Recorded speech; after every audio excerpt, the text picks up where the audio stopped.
I'm down 162 pounds in 6 months, and it feels great. Looking at myself in the mirror is a trip. I marvel at myself now because I'm like, man, I've done this in 6 months. 6 months is not that long ago. I started this program back on July 1st at 288.5 pounds. Today I weighed in at 184. When I first got here, I was sad and depressed and stressed out. Over time, I regained my self-esteem, my willpower, my determination, and those things have helped me to grow and become happier with myself and in life. Use code TFU10 for a discount on the full body cleanse. This is O'Shea Jackson. You're listening to TFU Podcast, if you didn't know.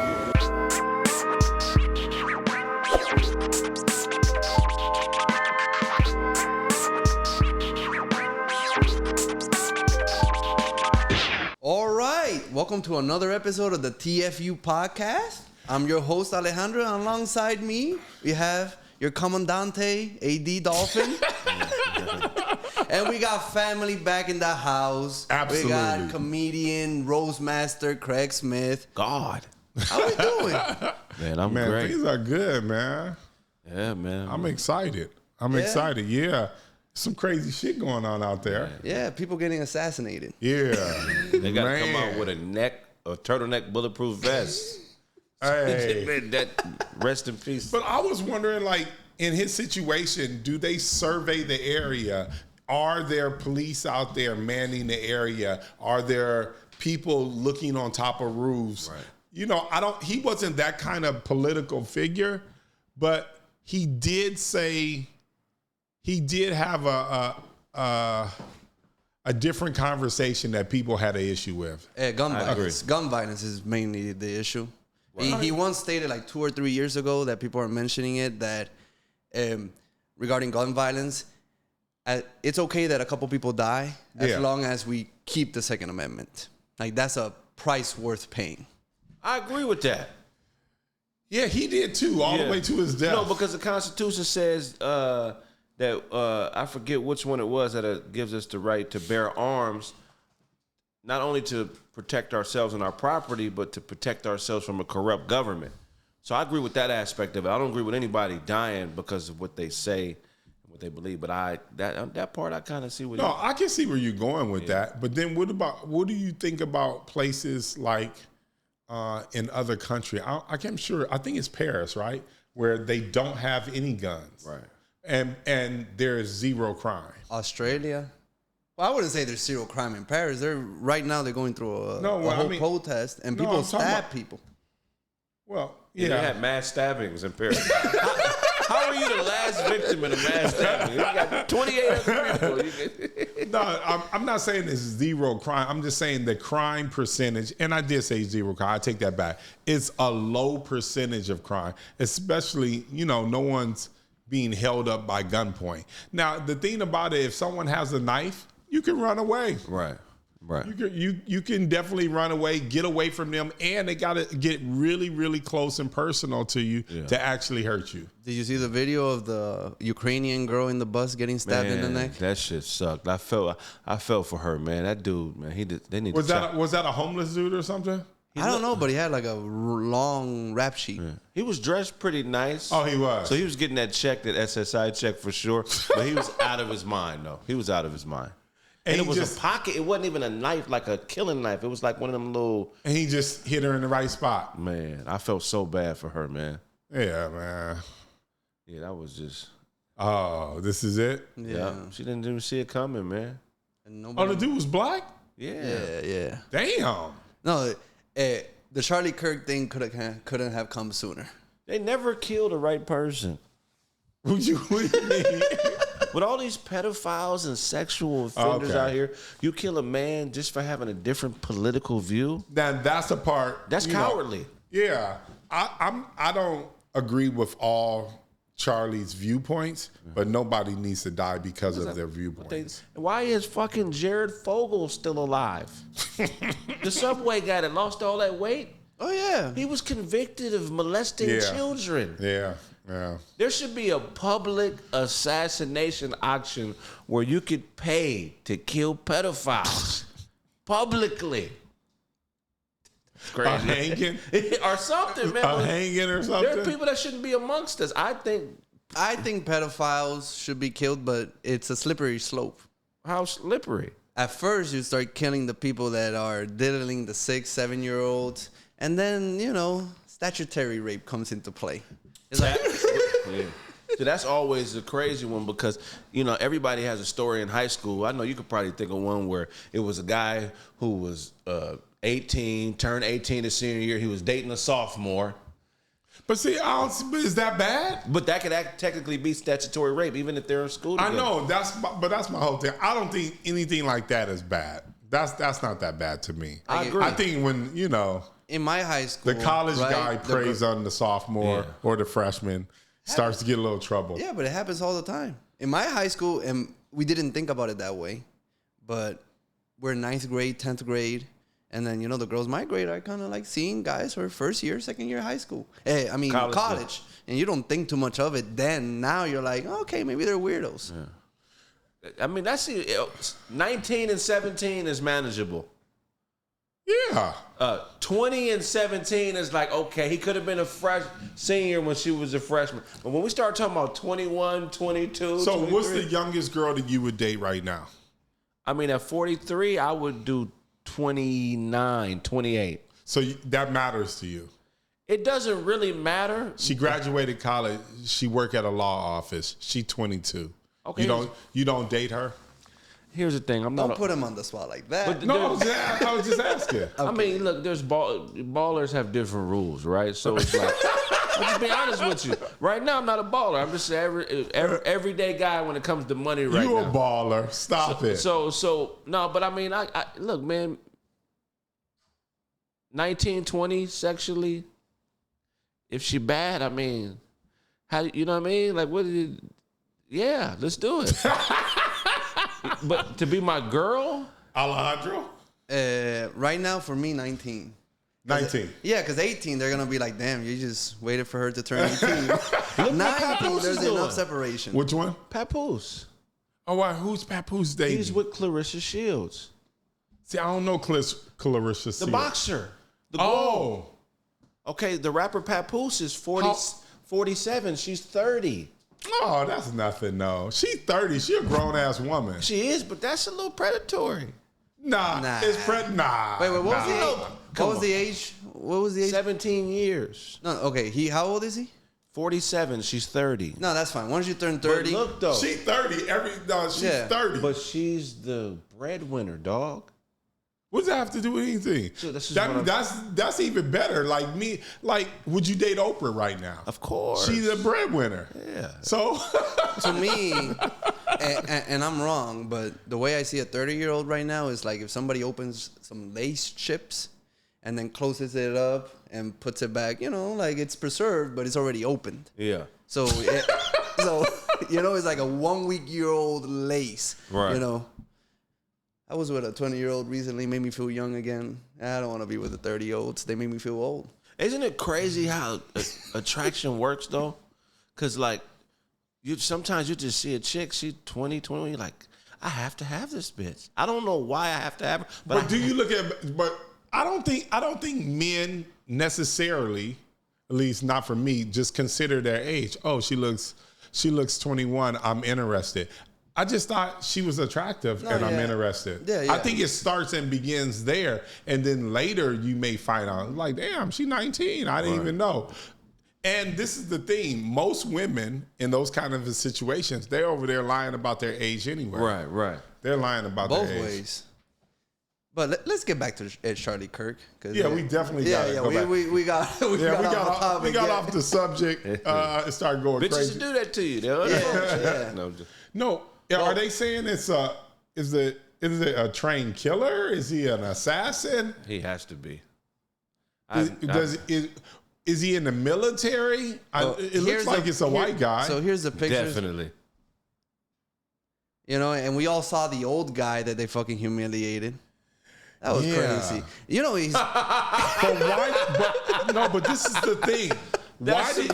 But why did they think it was him?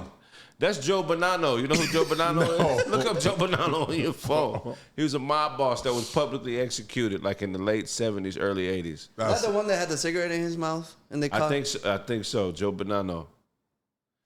But that's the picture. That's right before he died with the one in the middle, the one in color.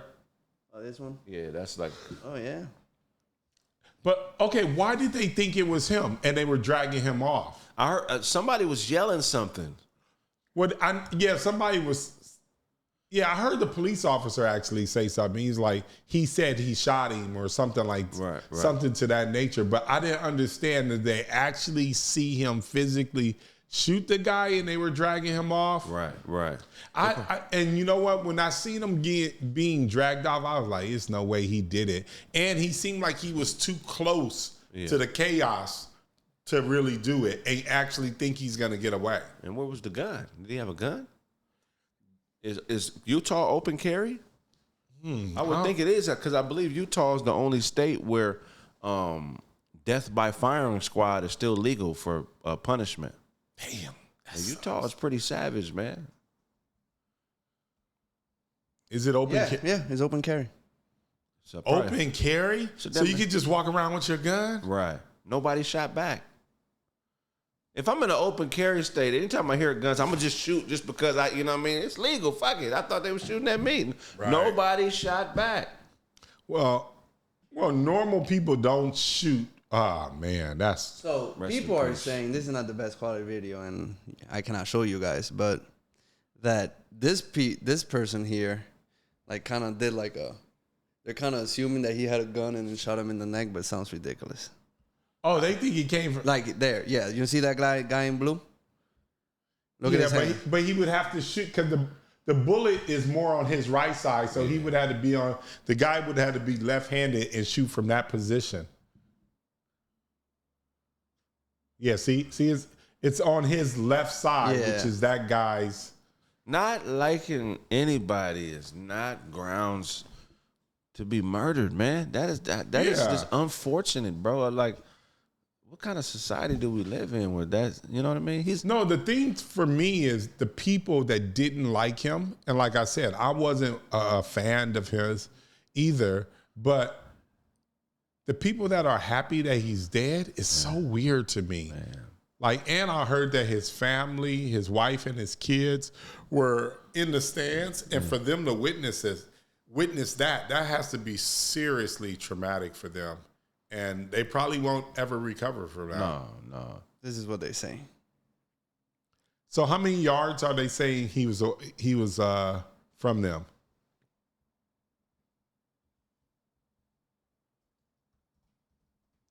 And they showed the guy, but they didn't show him with some kind of satchel or, some rifle bag or something. They're saying maybe 142 yards.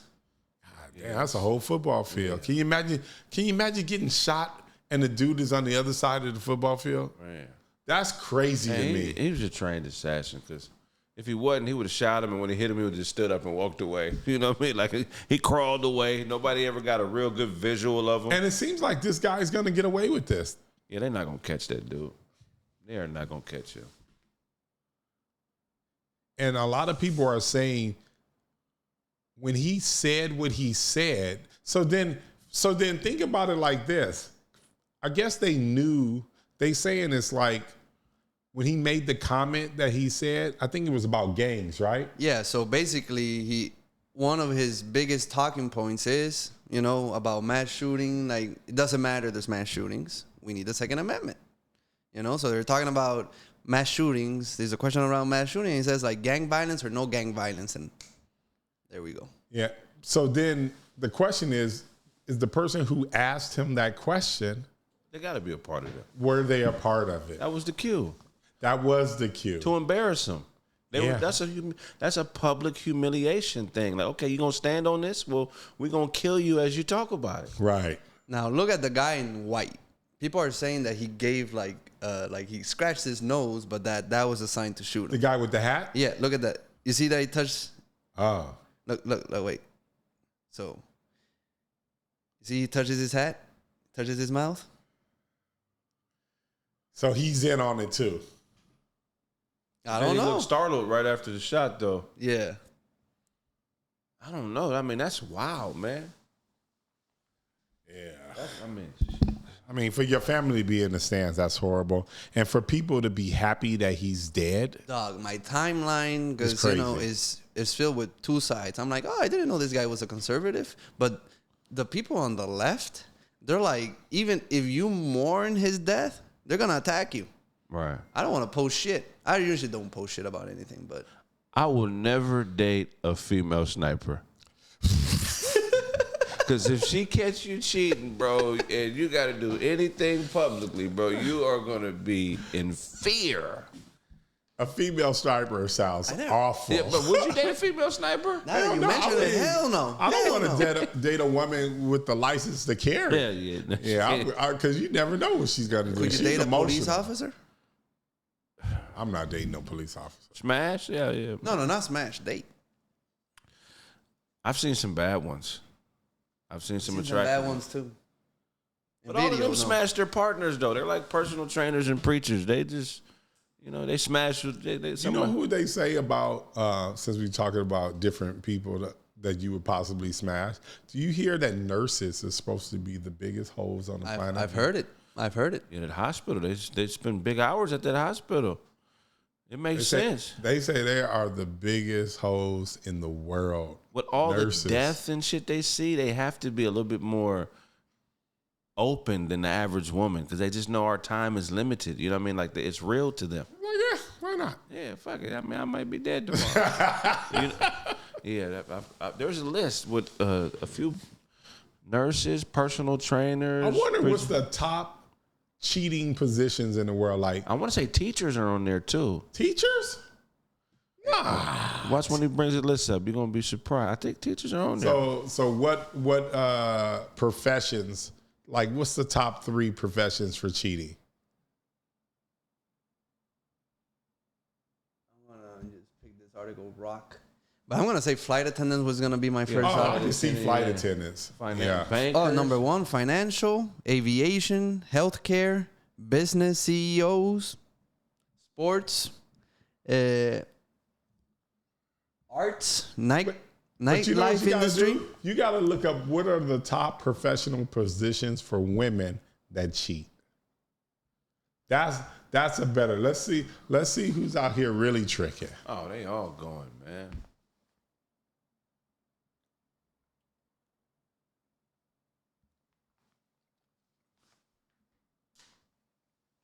Okay.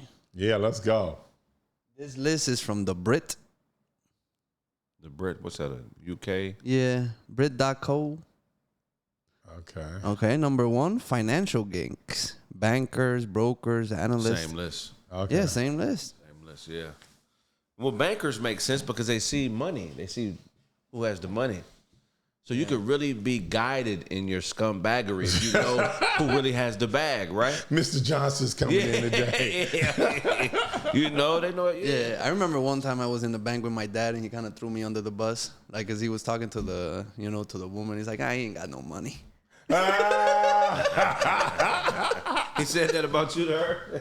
That's hilarious. He just counseled you out. I guess that was the first time he felt like, hey, you might be in competition here. Hey, you don't want the cub, Yeah. That's funny. That is too funny, man. Any final thoughts for Charlie Kirk? Anything else you want to add? Hey, man, I don't agree with him being assassinated. I think it's very unfortunate. I don't just, regardless of his point of views, man, it's like you kill a man in front of his kids and his wife. That is terrible. But we can say assassinations are back. Back in the day, they had gentlemen's laws where if you disagreed with somebody or they lied on your name, you could challenge them to a duel. Like, a duel? That's the way this shit should be done. Like with a sword? Back to back, you 10 paces, pivot and shoot. If you really feel that strongly about what I'm saying and you think I'm nobody and I'm beneath you and I don't deserve to be here, then challenge me to a duel. But to shoot me just covertly from far 200 yards away, yeah. It's a wasted murder, man. Moses Armstrong needs to be dead. You know who Moses Armstrong is? He's a Nigerian actor who was arraigned for raping a minor. Look him up. This recent? Woody Allen. Yeah. Come on, man. Drake Bell, the former Nickelodeon star, pled guilty to criminal charges related to inappropriate communication with a minor. His case is a little complex. Is it? Okay, man. A little complex. Educate me. He didn't do anything physically to the girl. And then the girl started it, sort of. The communications and all that stuff. Might have been a setup. Yeah. And Woody Allen, now everybody's going to call me a pedo in the comments. But Woody Allen, it's kind of tricky what happened. Like, he definitely had sex with the Asian girl. But that's not what he's getting accused of by the wife. Because, what's her name? Yoko? I'll find. Huh? No, Yoko. I think that was the Beatles. Ethnic Japanese name. I don't know her name. But essentially, because I saw the documentary, he's married to the Asian girl that was underage. Or when she became of age, they got married. Right. But he's getting accused of performing cunnilingus on his 3-year-old daughter that wasn't her. That's worse. Yeah. But I don't know. I saw the documentary, and I don't know if I believe the story. I feel like the mom kind of coerced it. Performing cunnilingus on an infant baby, bro, that is the most deserving thing of a bullet that you could possibly do if it's true. Mia Farrow is the wife. And then, like, the thing with Mia Farrow is she adopts and nothing wrong, but like a woman that adopts a bunch of kids, it's kind of weird. She looks like Woody now. Hey, I'm not even trying to change the subject, but just so you guys know, Apollonia just followed me. Who? Really? Yeah, Apollonia. I thought she passed. Nah, she right here, brother. What's the one that looked like her that passed? It was like Vanity. I always get them confused. Apollonia Finer. You don't know Apollonia from Prince? How did that? What did you do? No, I just asked her would she come do an interview because we were looking for people that would know a Prince story or good stories about Prince and things like that. So I was looking at Jerome Benton, that Morris Day and a Time, the guy that holds the mirror, and like his sidekick kind of a thing. I know him, and I've been reaching out to him, but this motherfucker ain't called me back yet. But can you imagine hearing Morris Day up here talking? Like, that would be crazy. Oh, yeah, that would be wild. Prince stories?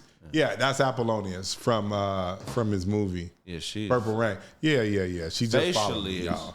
it's her and Claire Huxtable. Her and Claire look alike to me. Maybe. Yeah. Apollonia was bad as hell. I can do it. She got money, right? She's still pretty, man. I don't know. They only had that one song, Sex Shooter, right? Sex Shooter? Yeah, right. Shooting in your direction or some shit like that. But yeah. Okay, so moving on from Charlie Kirk, have we heard Young Thug's interview? He finally talked. He talked for 3 hours. I got so much to say on this. Yeah, I don't know enough. I want to hear what you guys got to say. So first thing, we already know, obviously, he was in jail and he was talking too much on the phone. But for me, and he talked about literally everybody. Like everybody from Drake all the way down to Gorilla. He just talked about them. But for me, what's going on is the police are trying to give everybody the narrative. Hey, Young Thug doesn't like you. Fuck that. Don't deal with Young Thug. And kind of put him on an island by himself. Right. And I don't think that we should give the police that much credit or latitude to do anything within our community. I agree with that 100%. I think that we should do the absolute opposite. Embrace Young Thug. I know he said some fucked up shit. Embrace him. Do a record with him. Get him back on his feet. We need to move together instead of dividing and separating. That's where I am with it. I know that he supposedly snitched and the whole thing about Gunna, he's blaming Gunna for snitching on him. Guess what? All of those people, to me, in that situation, made a lot of mistakes. They all made a lot of mistakes. And I just think that they need to come together, form a unity, and not let the police give us the narrative about him. Okay, because that's what's going on. I'm going to give you a couple of the highlights from the interview. It's pretty bad. He said, I made you. Okay, God had made you, but I helped. This is about Gunna, but you gotta give him the whole scope. Yeah. So basically, did an interview with Big Bank, and he just talked about the whole situation. He said that the reason Gunna was the first one to take the plea, and basically that's the reason everybody followed to do the plea, even his brother. And he said that he told his brother to take the plea because if everybody's gonna take the plea, might as well take the plea, you know. And they caught him in the phone saying, I didn't tell my brother to take the plea, but he said that because he knew he was being recorded and he didn't want to break the law because co-defendants cannot talk to each other. He also said that Lil Baby, Future, Drake, Cash sent him money when he was in jail, and that Gunna didn't send him money, and Gunna made it seem like he sent him money. He also said he never made a single dollar out of Gunna. I don't believe that one. How not? That's his artist too, and Gunna doing extremely well. So, but he's saying he's never taken money from that fund, and he will never take money from that fund because God doesn't want him to have the money. That's interesting. So those are pretty much the highlight, and he had the viral moment where he said like, my bad. If we go to prison for the rest of our life, we go to prison for the rest of our lives. Whoop dee woo. That was his quote. I can pull up the video real quick if you want to see it. I think they playing us, bro. Yeah, see, they playing us against each other. Yeah. They're releasing all these messages from his private conversations, and that's unfair, man. And Gunna just released his documentary recently. Oh, saying what? I think this coercion. I think fuck the police. I think him, Gunna. I think they all secretly are in on. Oh, what on what? The publicity of this. Oh, the publicity. But there's somebody gonna lose on there, and Young Thug is on the tail end of this. So why would you play into that if you're on the tail end and you losing? Because you make money regardless. 48 hours of power. One of the rules is court attention at all costs. He said that too in his interview. He said like, I don't mind what type of attention I get. I'm telling you, look at his history. The nigga used to put dresses on. He understands how to get people paying attention. I really think this is a strategy. And it's an uncool strategy. His whole strategy on blowing up has always been uncool. He knew how much niggas hated seeing niggas. Listen, I think that was everything that you saying, I could kind of get into if he would have released the album at the height of this. Right. If he didn't do that. And he hasn't done that yet. But Gunna released a documentary and has new music, right? Yeah. But Gunna's not being affected by this at all. He's done extremely well. If he's have songs, one of his songs has over 1 billion streams. That's what I'm saying. And that's when he first came out, though. When he first came out, he dropped that song. He dropped a bunch of new music, and it all did well. He signed to Under Armour, too. Thug can't leave the state, right? No, he can't go. I think he can't go to Atlanta, right? Yeah. Okay. He cannot go to Atlanta. Yeah, that's my unpopular opinion. I think it may be some extra shit going on. But if I'm Gunna, I wouldn't I don't want to be being called a rat. Yeah. Yeah, nobody wants that one. That's an interesting situation, man. Yeah. Do you know who's NWY Melly? Yeah, of course. You know him? He's a Florida rapper. He did a song with Kanye, Mixed Personalities. In 2019, he got booked with his friends because he was in a car and his friends were killed, 2 of them that carried the game NWY Melly, and he's been in court. They said he killed him? Yeah. Yeah, okay. But he's been in court like 6 times for 6 years now. Okay. A bunch of mistrials. Yeah, a bunch of mistrials. Yeah. So his co-defendant is taking the plea now. Because they gave him, he was facing up to 3 life sentences, or if he took the plea, he would do 16 years. And he already. To me, 16 years is a life sentence. No, but he already did 6. I think it's 10 years and 6-year probation. And he already did a few years, so he's probably going to be in jail for 2 or 3 years more. And that's it. That's some wild Wait a minute. stuff. So he's going against Melly. Well, his lawyer came out and did a video saying, "Oh no, that he's not telling on YNW Melly," but I don't know. Why would they ever let him out then? Yeah, but I don't see. But that's to me. if there's a bunch of mistrials and the trial's not going well and he's showing up to court, why he's still in jail? Why he got to be still in jail? Right. I have no idea. He's a danger to society. Yeah, but see, that's the same thing they doing to Diddy right now. Yeah. They're electing who they keep in jail, but then there's other people that go to jail, white people that go to jail, and they let them out immediately. 6 years is crazy, though. So YN Melly's been in jail the whole time? Whole time. He's gone to trial like 2-3 times. They've all been mistrials. All of them. He must be really good at crime. Because weren't they all supposedly in the car? So there's 2 people in the car and 2 people dead. There were 4 people, 2 died. So it was him, the co-defendant, and the 2 that died. Yeah. So why do they keep having a mistrial? Because people are like, when people are like voting on it, they don't get 100% guilty. But I'm saying, what evidence is making people be like, you know what I mean? Oh no! Somebody in the car murdered him. So why can't they decide? You know what I mean? Like, what is he saying? Self-defense? He's like, what is he saying? He's saying that there was a drive-by and they shot him, while the police is saying the shots were inside the car. So his defense is like, no, like we were driving and then somebody drove by and shot us. So what happened? Well, they should be able to tell that, right? He must have got out the car after he shot him and shot the car up. If he did the crime. I personally want him free because his music is not that bad. That's funny. I don't want to listen to no murderous music. Murderous music. Like an actual murder. You know Charlie Manson. You know the reason he killed all those people, right? Because his career was going to shit. Yeah, he was trying to get a record deal, and they wouldn't give it to him. No, but you need to read. So he decided to kill everybody? That's exactly why he went on the killing spree. Technically, he didn't kill nobody. He had people do it for him. Yeah. I thought they all drank something, right? They all were on LSD and all that stuff. You need to read the book Chaos because the FBI enabled him. He should have been arrested. He spent more than half of his life in prison, but around that era, they wanted to switch up what a hippie was. They wanted to make a hippie seem like a violent person. So they allowed him anytime he did some bullshit crime, they put him back on the street. Until this shit happened.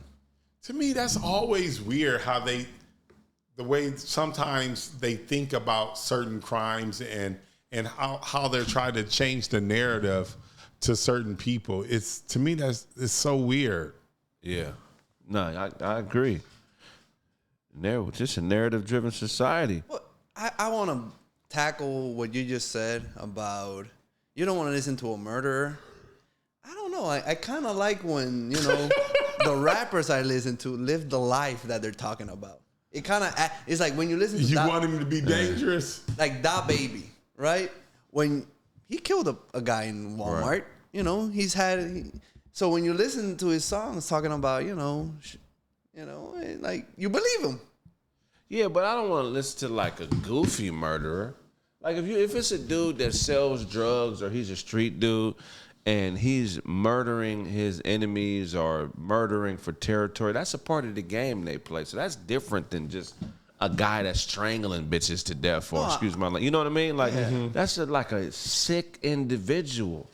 I don't want to listen to a serial killer, but like if it's part of the game, I'm okay with it. If he slimed out his friends because his friends were stealing from him, it's part of the game. Right. So you say the dude, what he's doing is a part of the game. I don't know enough detail, but from what I've heard is, the camp wasn't happy with him.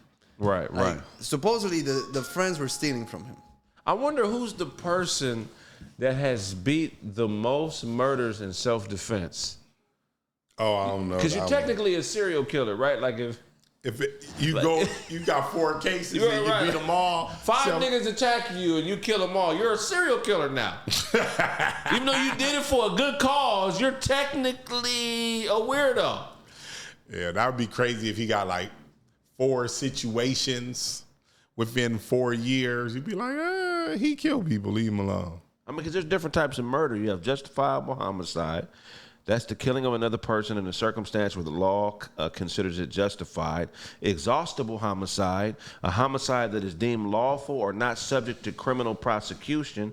Then criminal homicide, which we know what that is. Then you got first-degree murder, the premeditated, intentional, unlawful killing of a person. Second degree, a murder that is not premeditated but involves malicious intent or extreme disregard. And third degree, a murder committed in the heat of passion. That's a lot of different, little situations. Self-defense. I'm still a good guy.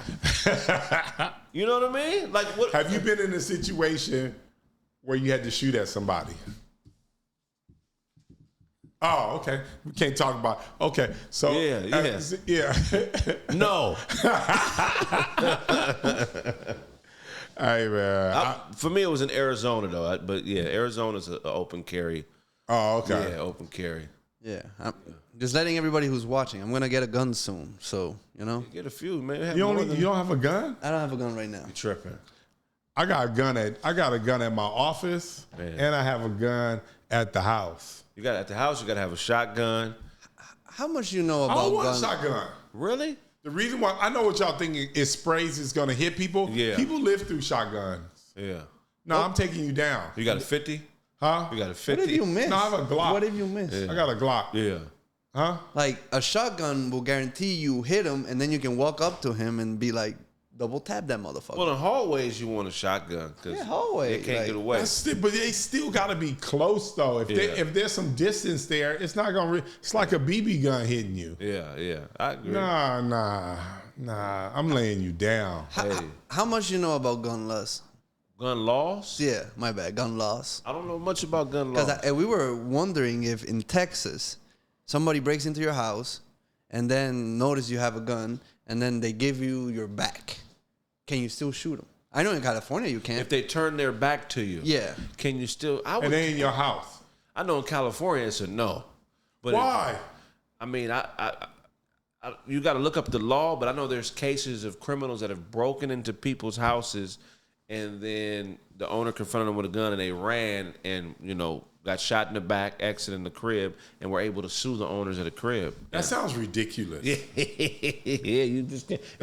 But what if you said, "Hey, guess what? It was dark. I encountered somebody in my house. I shot. I didn't know whether or not he was turned around or not turned around. I was scared for my life. You got to prove it. Yeah. I just that was my proof. I know in the South they have a lot of laws for the gun owner. There's a law called imperfect self-defense, where you don't have to. The murder doesn't have to happen in a scenario where everybody else can see, oh, it's justifiable. I get it. I would have did it too. All you have to do is prove that you are reasonably in fear for your life, regardless if it's an imperfect situation. But see, that's where I'm going with. I was terrified. It happened so fast. And you'd be like, he turned around. I had no idea. I just can't see pulling a gun and aiming it and not busting. I could pull a gun like this and hold it down and be like, hey, man, I'm warning you. But as soon as I do that, I'm letting it go. You gotta lay them down. Because if you do that to the wrong nigga, they gonna come back and kill you. Yeah. You just can't point guns at people. You sure can't. Yeah, if the motherfucker point a gun at me, nigga, I'm like, oh, okay. You know what I mean? Like that, you can't do. Have you ever had guns pointed at you? I have. And I'm not no gangster. I'm not even a criminal. Just just in Southern California, you'll find yourself in situations. Happened to me 3 times. Yeah, and one of them was over basketball. And the other 2, I didn't even see it coming. I'm like, they weren't shooting at me. They weren't trying to get me. I was just in the same vicinity, and they got to busting. Okay. Shootings, I've been involved in I've been around a lot of shootings. Yeah. And definitely close contact with people. Yeah. Basketball? No, it was never really as like an adult. Yeah. It was more or less like when I was growing up as a kid. Yeah, just for sure. Like kids my age, 13, 14, pulling out guns on each other. Like that's happened to me a couple times for sure. But not really as an adult. At my gym, niggas would run to their car. All the time? Yeah. No, it happens a lot. That happens a lot. Fouls have caused more shootings. Yeah. That happens a lot. That happens a lot where it's like, a nigga foul you too hard, you be like, all right, nigga, I'm tired of this motherfucker. And they headed straight to the car. What is it about a foul that makes a motherfucker want to kill you? It can take people there. It can take people. But at my gym, it was a dude named Mooch. He ran the gym. everybody respected Mooch. Everybody respected Mooch. And Mooch made sure everybody left and went home safely. Right. Yeah. But that was he just made sure everybody make it. Yeah. Make it up out of there. And every day he had to fight because niggas be going through it. Because remember, people coming off work, not working, playing basketball. You got athletes there trying to get scholarships, trying to get all that stuff going. And you from that era to your early 90s, Ken. So the early 90s in LA was ridiculous. Oh, no, niggas was running. What they talk about Chicago is now, that's LA in the early 90s. Yeah. Late 80s, early 90s. It was ridiculous. I've been into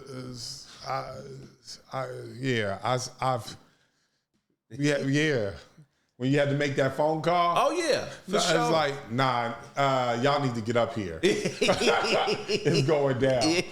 It's going down. And you know, I never forget, man. It was one time, it was a dude who was a prominent drug dealer at my park. It was just such, you know, you had the working class, you had doctors, you had lawyers, you had athletes, you had drug dealers, you had, you know, it was everybody there all mixed up, man. And things would get out of hand. Really? Things would get out of hand. And I've seen situations where my man Mooch had to step in and literally call both sides of the party and just have a talk with them and be like, hey, man, we can't have this at the park. Right. But people love going to the park, and then they will make them squash it.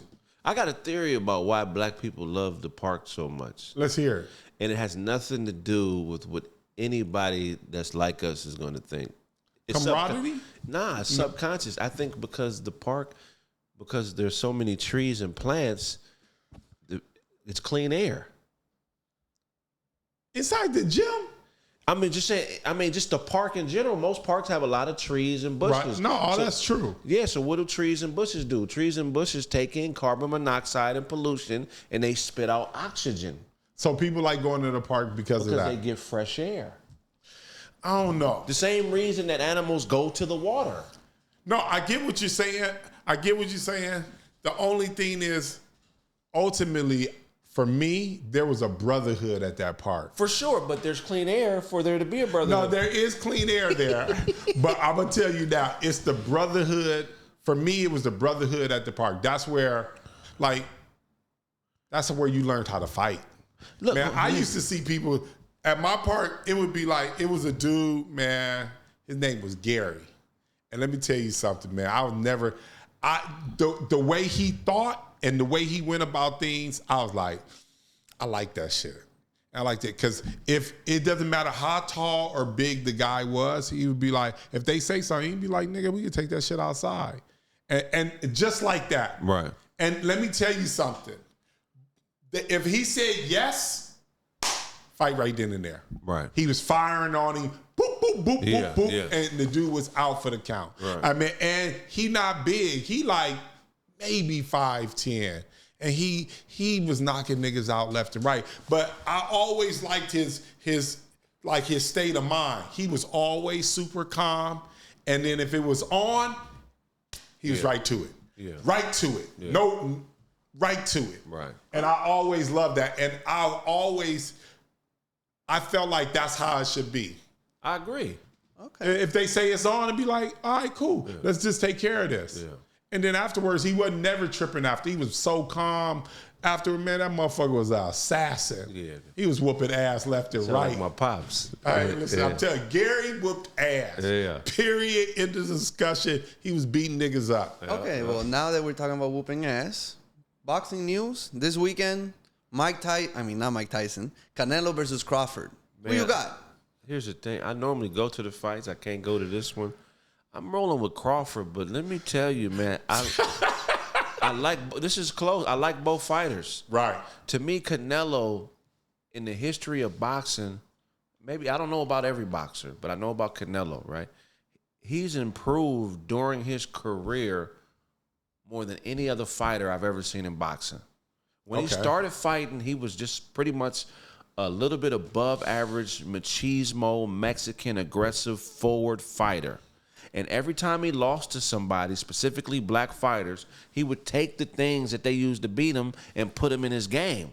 So I really enjoy how much he's improved in his career. So are you saying that he's Floyd-ish now? Well, Because Floyd handled it. Yeah. Floyd. He took a lot from Floyd. He took a lot from people who I thought beat him but got the decision. He took some from Laura. He took something from a few. He took from a few fighters. He's just a really great fighter. So you think he's elusive?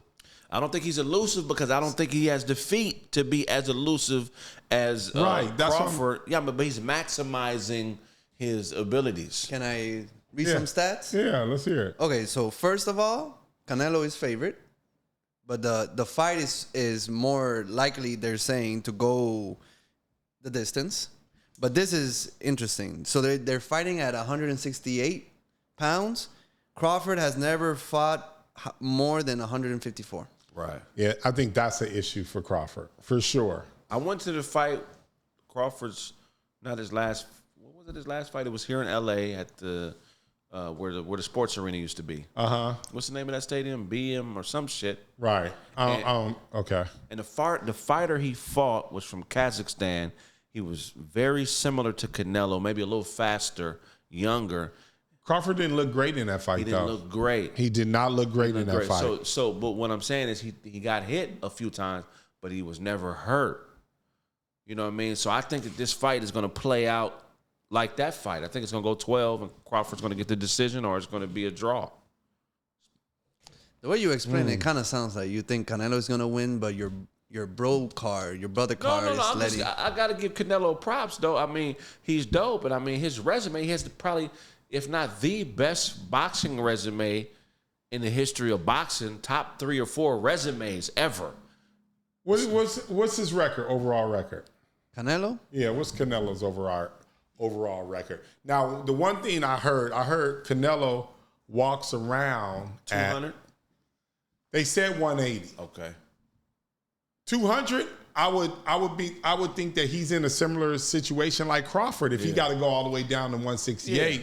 But now if he walks around at 180, then on that element side, as far as losing weight, he has a good chance. Yeah, I mean, he has a great chance. Because he only has to lose 12 pounds. So, but for me, Crawford is the more skilled fighter, and the fight that everybody is going to use as the template is the Mayweather-Canelo fight. And Mayweather outclassed Canelo. It wasn't even close. It was like a JV player playing a varsity player. So, but I think in order for Crawford to really make his mark, I don't think he'll be on the level of Mayweather. If he just beats Canelo, he has to knock Canelo out. If he knocks Canelo out, now you're talking about arguably the best fighter of all time, top 3 at least. So Canelo is 63 wins, 2 losses, 2 draws, 39 knockouts. It's pretty good. And he's fought everybody.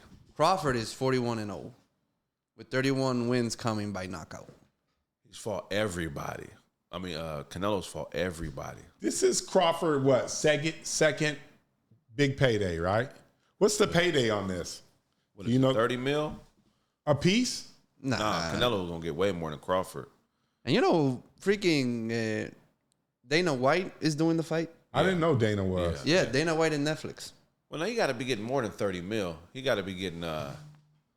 So, for their anticipated fight on September 13th, Canelo is expected to earn up to $150 million, while Crawford's payday, no fucking way, is reported around $10 million? Nah. What? That can't even. 150 million and Crawford is only getting 10? It's no way he signed up for that. There's got to be some other shit going on. I don't know. This is like the first thing that shows up on Google. No, because you got to remember, this one's going through Netflix. They're not. But there's other reports that he might make $50 million. Yeah, at least 50. But look, they're basing it on the numbers, dog. God damn. And, I mean, if we're being honest, Crawford hasn't really done great numbers. I found out about Crawford like a year ago.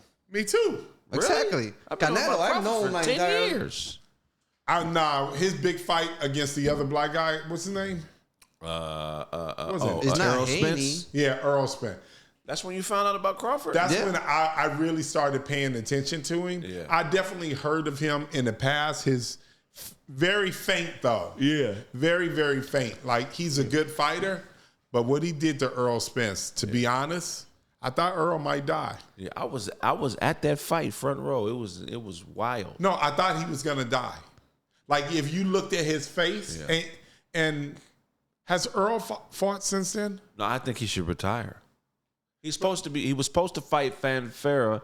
That didn't happen. Now, He hasn't fought since. Keith Thurman is fighting Fanfara. He hasn't fought since. And Terence Crawford is older than Canelo. 2 years older. You know the conspiracies behind the whole Errol Spence shit. What's the conspiracy? Oh, my gosh. He got in that accident.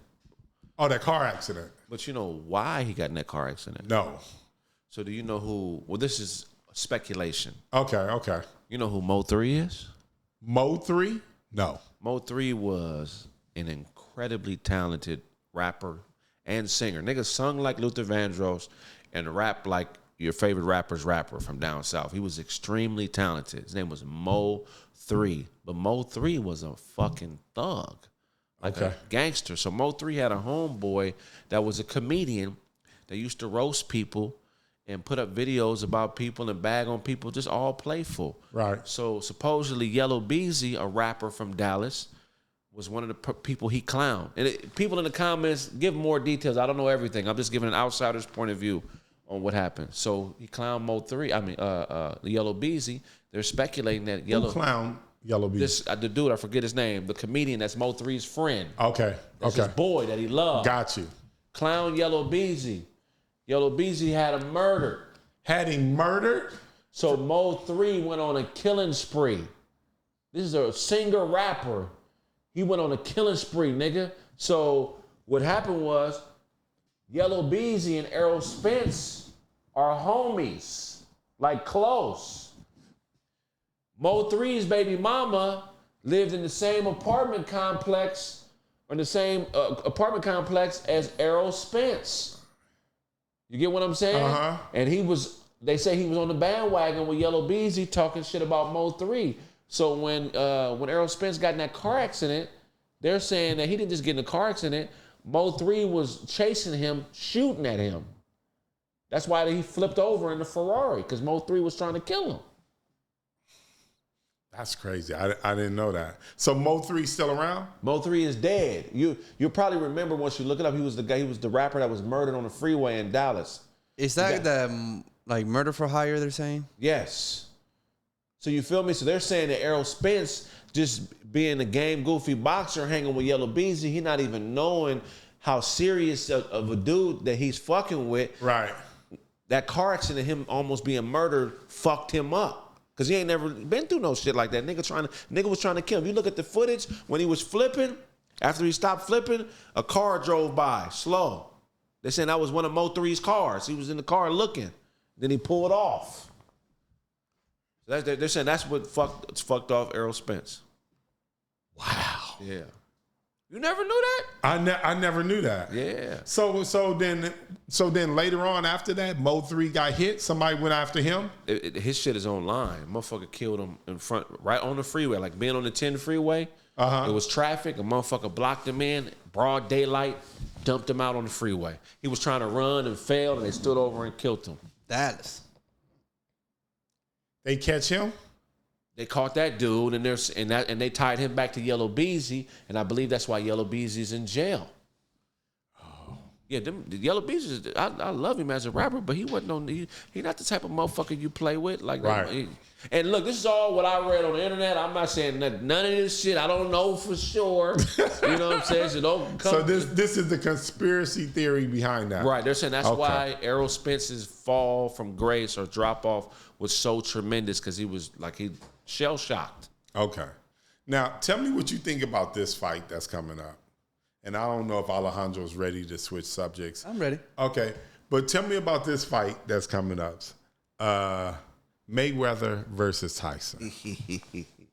I don't understand the fight. I don't either.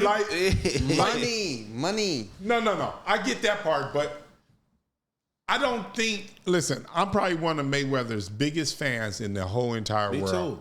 In the whole entire world, I'll say he's definitely The GOAT. Top 3, one of the greatest. Best career, period. Best career. Maybe you don't like the wins or whatever, but best career hands down. But best career. Fought everybody. Right. Fought everybody. Everybody didn't say he didn't fight them in a timely fashion or at the height of their career, but who cares? He beat all of them. And he was older than damn near everybody he fought. Yeah. That's like those 22 title defenses. And speaking of Canelo, he gave Canelo a boxing lesson. Oh, that wasn't even Cotto, that one. No, he just whooped ass. But I'm just trying to see, and I know Mike Tyson's a lot older, but getting hit by Mike Tyson is different than getting hit by somebody else that's another 130, 140 pounds. We went through this with the Jake Paul fight. Mike Tyson, when he throws the first punch, his hip is gonna be fucked up. He cannot move. I think it's a setup for Mayweather to fight Jake Paul. But then if you're saying it's a setup, that means somebody lost. Mike Tyson is gonna lose. You think Mayweather is gonna sacrifice his perfect record? He is not. I don't think it's gonna count. Is it gonna count on their record? No, it doesn't count because it's exhibition. But he's not even gonna. He's not even gonna let Floyd is not the kind of guy who's like, what, I'm gonna look bad in this one? Nah, I'm cool. But Mike Tyson can kill Floyd Mayweather with his bare hands. Oh my God! So this has to be playful. Nah. You know how much like? No, I'm with Kraig on this one. He can kill him with his bare hands. Have you been around Mike Tyson? It's not safe. Not in a boxing ring. Not in a boxing ring. He cannot kill him. Wait a minute, Kraig had interaction with him. Explain it. That's a Hollywood Improv, right? Was it before he was seen in the wheelchair? No, this is probably about 5 years ago. Exactly. It's a different Mike. He wasn't trying to be tough or nothing, but he wasn't acknowledging me, and the energy was like weird, right? Because it was me. And there's this older dude, Muslim dude, super cat. His name is Muhammad. He's been in boxing for 30 years. He goes to all the fights. I don't know if you ever seen him, but he's always outside of the club. He sells pictures of boxers that he paints. Okay, no. Yeah, so he's a local legend because he was in a shootout when he was a Black Panther in the 60s with the police and did time for being in a shootout with the police on the east side. Like all the OGs know about it. He's the one that told me about your family. He started going into all the like, oh nigga, what? He went into all type of so long story short, I come out the club after I perform, and Mike Tyson is down there talking to Brother Muhammad. And I walk over there because Brother Muhammad is somebody every time I see him, I pay homage, you know what I mean? Because he's a legend. So I go over there and I'm just standing there. Brother Muhammad just shakes my hand, kind of gives me the humble hello, and Mike just looks at me. And he keeps talking to Brother Muhammad. Conversation is going on for like 10, 15 minutes. Did you feel unsafe? I felt like, oh, okay, this nigga is, the energy was just, you know what I had to do to get him to acknowledge me is I had to start talking about boxing history. So I indirectly asked a question through Brother Muhammad, and Mike Tyson started answering the question. I'm like, Brother Muhammad, Murderer's Row, who was the best boxer? Hammer and Hank? Or I forget the other name I said. And then Mike Tyson just jumped in. It was Hammer and Hank. And he started just like, he really loves boxing. Right. And then that's what broke the ice. But it wasn't enough for me to just be standing there. Like he had, nigga, I got something about you I got to respect before I acknowledge you. You know what I mean? Right. Yeah, but his energy, dog, is like, it's different. The thing is, I can see, like, if we're in a room together and it's just like, you can use your hands, yeah, Mike Tyson might choke him out.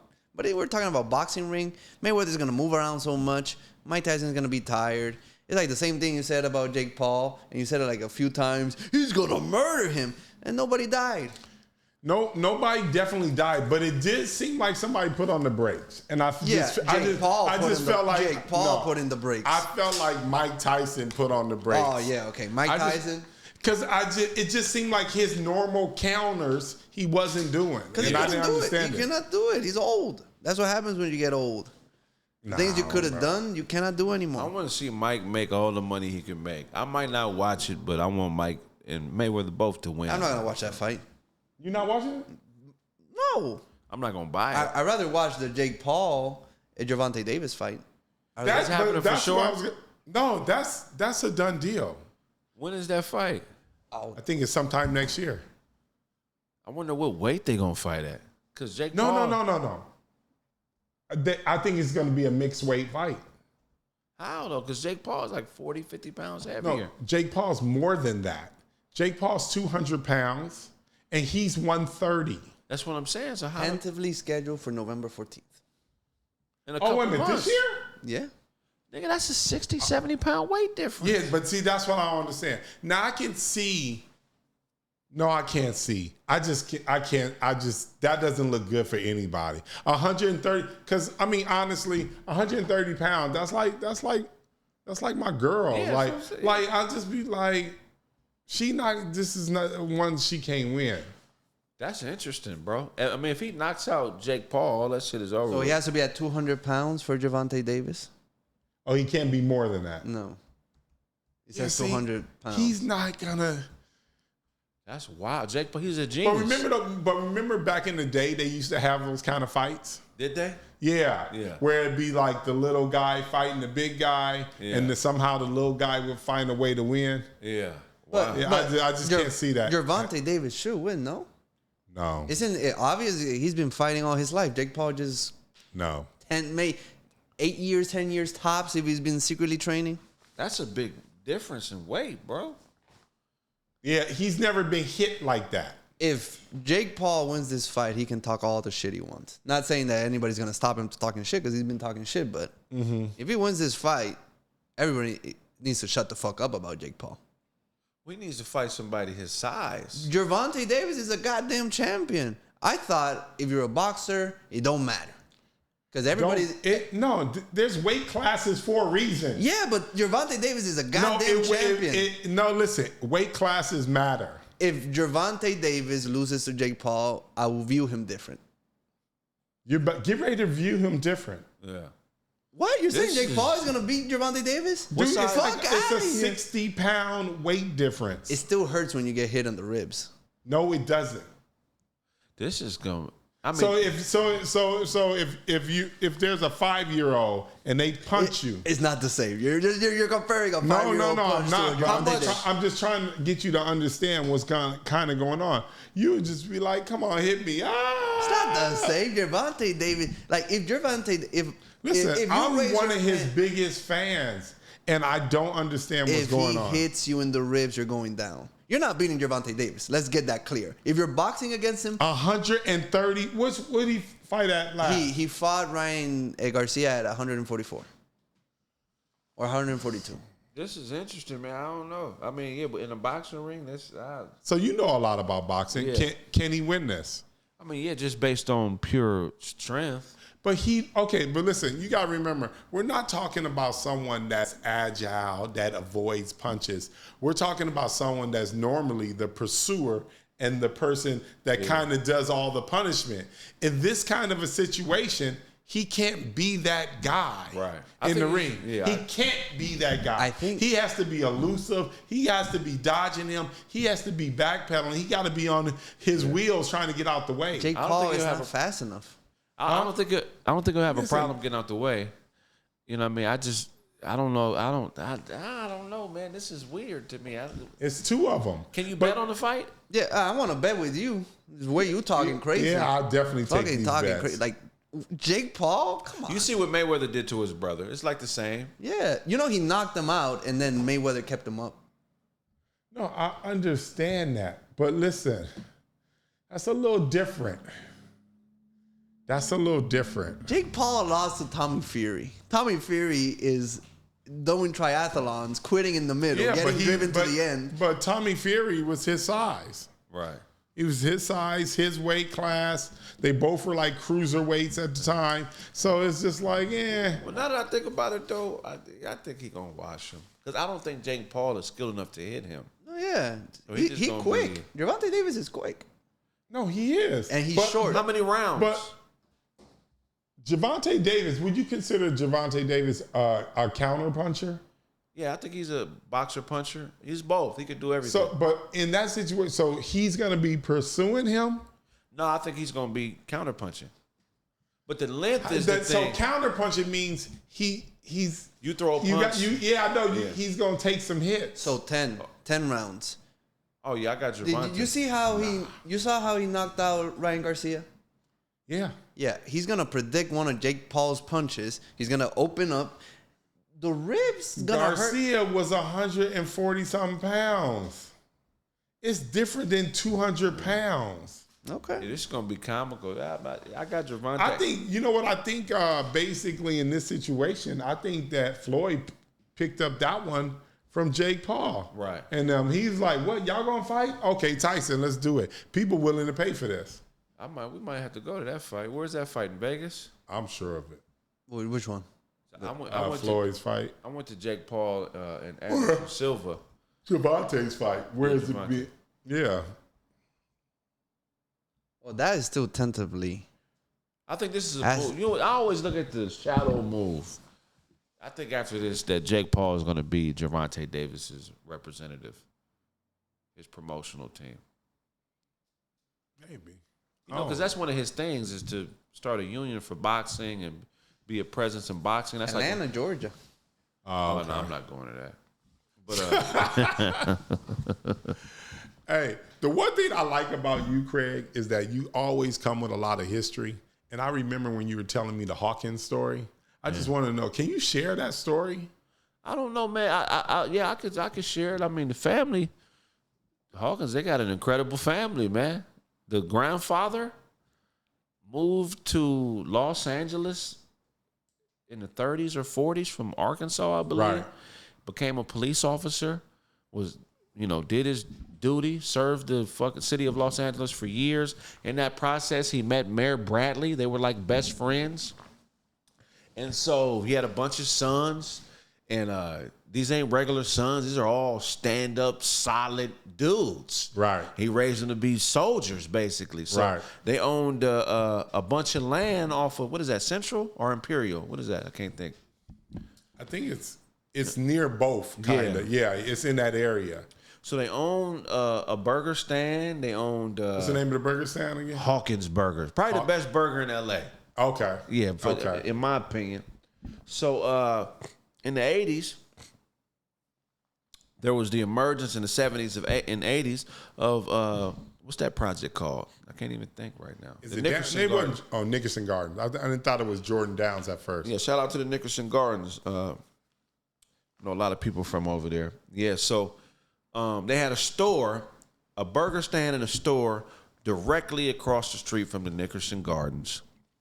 The family, a lot of the boys, including the pops, would work at the store, and sometimes kids from across the street would come over and steal. And apparently there was a kid who was a gang member that came over and stole, and pops told him not to do it again, and he did. To end up being a shootout. One of the kids died. After that shootout, I'm gonna leave shit out because I ain't thought about this in a minute. After the shootout, there was a big controversy because they're saying the oldest brother. What's the oldest brother's name? I can't remember his name. If you could look up the oldest Hawkins brother's name. They're saying the oldest brother didn't just shoot the young guy, that he killed him execution style, that he walked over to him, put the nozzle of a 12-gauge shotgun in his mouth and blew his head off. Right. Of a 14-year-old guy who was a gang member. And that had the community in an uproar. So that kicked off a legendary feud between the Hawkins family and the Bounty Hunter Bloods gang, which is a notorious elite gang in Los Angeles. Right. And it's legendary because they did a whole special on it on PBS. And on this special, if you watch it, look up the Hawkins PBS documentary. You see incredible shit that you never, if you're not from LA and you don't understand politics and how things work, you see unprecedented shit in this documentary.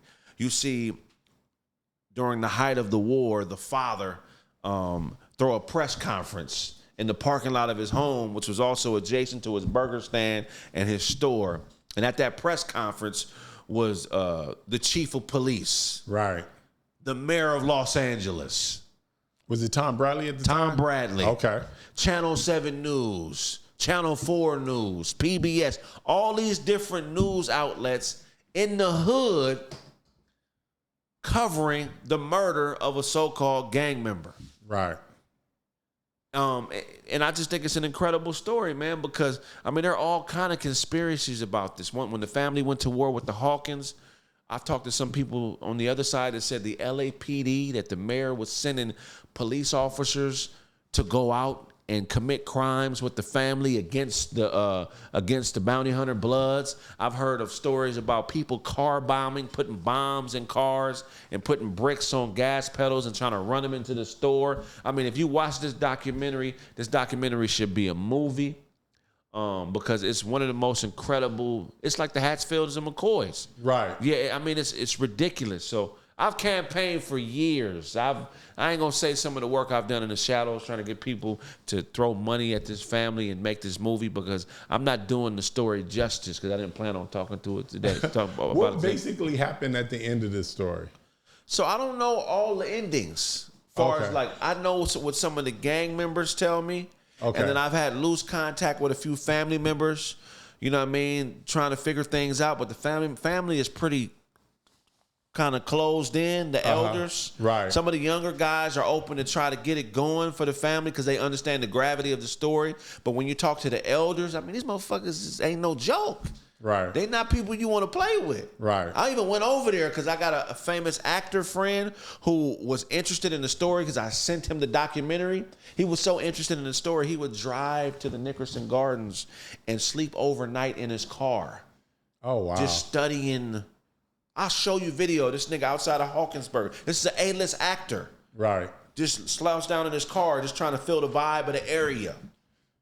So I went over and told the family, like, hey, if you ever see blah, blah, blah over here, he's really interested in making a movie about this situation. You know what I mean? Mm-hmm. So I've tried my best. I wish I had more power in the industry to make it a thing. But this is one of those projects, along with your family's joint, that I think needs to be made, because to me, the truth is better than fiction. This shit is, you can't make this shit. I'm leaving out a lot of shit because I'm not qualified to speak on everything. Right. But it's some amazing shit. Like next level. I see Denzel playing the Pops. Oh, that would be dope. That'd be dope. I see Denzel playing the Pops. Just look up that documentary, you guys. It's a good piece of history. It's a PBS special on the Hawkins family, so you can see what I'm talking about. But when you see this documentary, you'll see they really had juice. This wasn't no regular family. What's the name of the documentary again? I forget word for word what it is. Let me look it up right now. Hold on. But they really had juice, and they were balling out of control. Not warnings from Gangland, right? Let me see. Let me see the screen. No, because I just put Hawkins family documentary. Yeah, it's the one at the top. Yep. Warning from Gangland? Warning from Gangland. Yep. That's it right there. It's on YouTube. All right, I'm going to sit down and check it out. You got to watch it. You might have to watch it a couple times. Just in this picture right here, I know a couple dudes, straight murderers. Oh, for real? These ain't regular dudes. These are like, you know what I mean? And then when you see what the family was doing, you're like, oh, wow. I don't want to say some of the stuff on camera, but that's one of the brothers. Okay. That's the second to oldest brother. The oldest brother Isn't one of them in jail? He's in jail. He's. I was trying to go that him right there. That's the one that's in jail. Oh, that's the one that's. Yeah, he wants to smoke. That's the one. That's the one that had niggas terrified. And that's the king right there. He wasn't no joke. He said during the war, publicly on the news, he said, these motherfuckers think they're gonna run me out my spot. He said, if I leave here, I'll be leaving in the box. I'm like, wow. Yeah, but that's that right there. That's the burger stand, and still there, the best burgers in the world, directly across the street from the Nickerson Garden. Shout out to the Bounty Hunter Bloods. But that war is a legendary war. I want to ask like a personal thing, since you're in the comedy world. If you don't want to talk about it, we don't have to talk about it. But recently, a comedian, Reggie Carroll passed away. That's my boy. Rest in peace. Yeah. Yeah. You know anything about that situation? I mean, I just know what everybody else knows. So, I can't really speak on everything. But rest in peace, Reggie. That's an unfortunate situation. I mean, shit, he was a 52, 53-year-old man. He had a lot of kids. Seen the video? You seen the video? Yeah. Video. Yeah. It looked like he was mad about something. Yeah, I seen the video. Yeah, I don't know what was going on. Yeah, I don't know what was going on because it kind of started in the middle. Yeah. But it looked like he was definitely upset about something. It looked like a setup. And, Look like a setup. You think they set him up? I mean, you telling them to come outside? Or you saying that there's white people out here and then you're not showing yourself in the video. You're just showing him. Uh-huh. You know what I'm saying? Trying to show what he's on. But he was toting a gun, though. Oh, boy, had to have a gun, too. Because directly after that video went off is when the murder happened. Oh, see, I didn't know that. Yeah. Oh. Yeah, I didn't know that. I mean, I'm not going to say my theory on it because I don't really know enough. But And is it Cat Williams' house? I don't know that for sure. The authorities are saying that it wasn't Cat Williams' house. Oh, okay. But then I've seen documentation that shows Cat Williams' production company being the people leasing that crib. So I don't know. Okay. I don't know. I would never put Cat in something that I don't know. I'm not going to put no man's name in anything. They just kept putting his name in it. So I was like, is it his house? And Cat Williams seems like the kind of person, if something happened, he would speak about it. Yeah. So when he didn't talk about it, I was like, was he even there? Yeah. That's a big loss in the comedy community, man. One thing I will say about Reggie is he's probably, like how you talked about Gary. Yeah. Oh, that's him? That's Reggie. Oh, he wanted to smoke. He one of them dudes where, man, whatever you thought, you know how sometimes people that do stuff and you let it slide, like right. It ain't worth it. No, ain't no letting it slide. this right now is going down. You know what I mean? At the baby shower for all the women and children. Rest in peace, Reggie Carroll, man. I wanted to talk about this artist. You know, you guys, I consider you old heads. No offense. That's funny. I'm getting up there. Yeah. But they always said NBA YoungBoy couldn't tour because his fans cannot pay for tickets. Damn. His tour's doing pretty well. Look at this freaking highlight real quick. Like, Big Boy was covering it. Yeah, I've seen him. They're saying that he's the Taylor Swift for black people. This is my thing about NBA YoungBoy. Does he have an album? He has like 10 to 15 albums. They always say he does features like crazy. No. He has a bunch of. The thing is, his albums are like mixtapes. He releases so much fucking music. A lot of this sounds the same, but he has a song or two. I'm happy for him. But like, look at this shit. It's fucking insane. No, good for him. Anybody out there doing it, I'm for it. Yeah, I never speak. It's hard. It's hard as hell to be successful at anything. Yeah. Real estate is hard as hell. I can only imagine how hard it was to be a success at being a rapper. Yeah, but it shit had to be hard as hell. It's fucking full as shit. You know? Look crazy. at this. Yeah. I don't remember who I said this statement, but somebody says, like, I just came back from the NBA YoungBoy concert. I still have weed on my nose. But this looks crazy. I never thought that he would fill up a whole arena. I don't even know his music. Like, I know him. Right. But I couldn't tell you a song. I've heard a song or two. You know he's the #1 YouTube artist? Is he? Yeah. I mean, he's been that for He's the years. #1 YouTube rapper or artist? Rapper. Okay, that's how I was. Okay, I just wanted to make sure. There's actually a phone call of Young Thug saying, criticizing J. Cole, saying like, why don't you do a song with YB? He's the biggest rapper on YouTube. Yeah. You know, like, he bigger than you, basically saying in the phone call. Yeah. Like, yeah, that's the one thing that bothers me about the young. Look, hey, man, people are entitled to have their opinions on things. That don't mean that they hate people or don't like them. I know I do stuff and people probably wonder, why the fuck would he do that? But I would never be like, oh, man, fuck you, or we can't be friends. I think that's life. Motherfuckers going to have their opinion, but why it's got to be a beef? yeah. Kai went there and streamed it.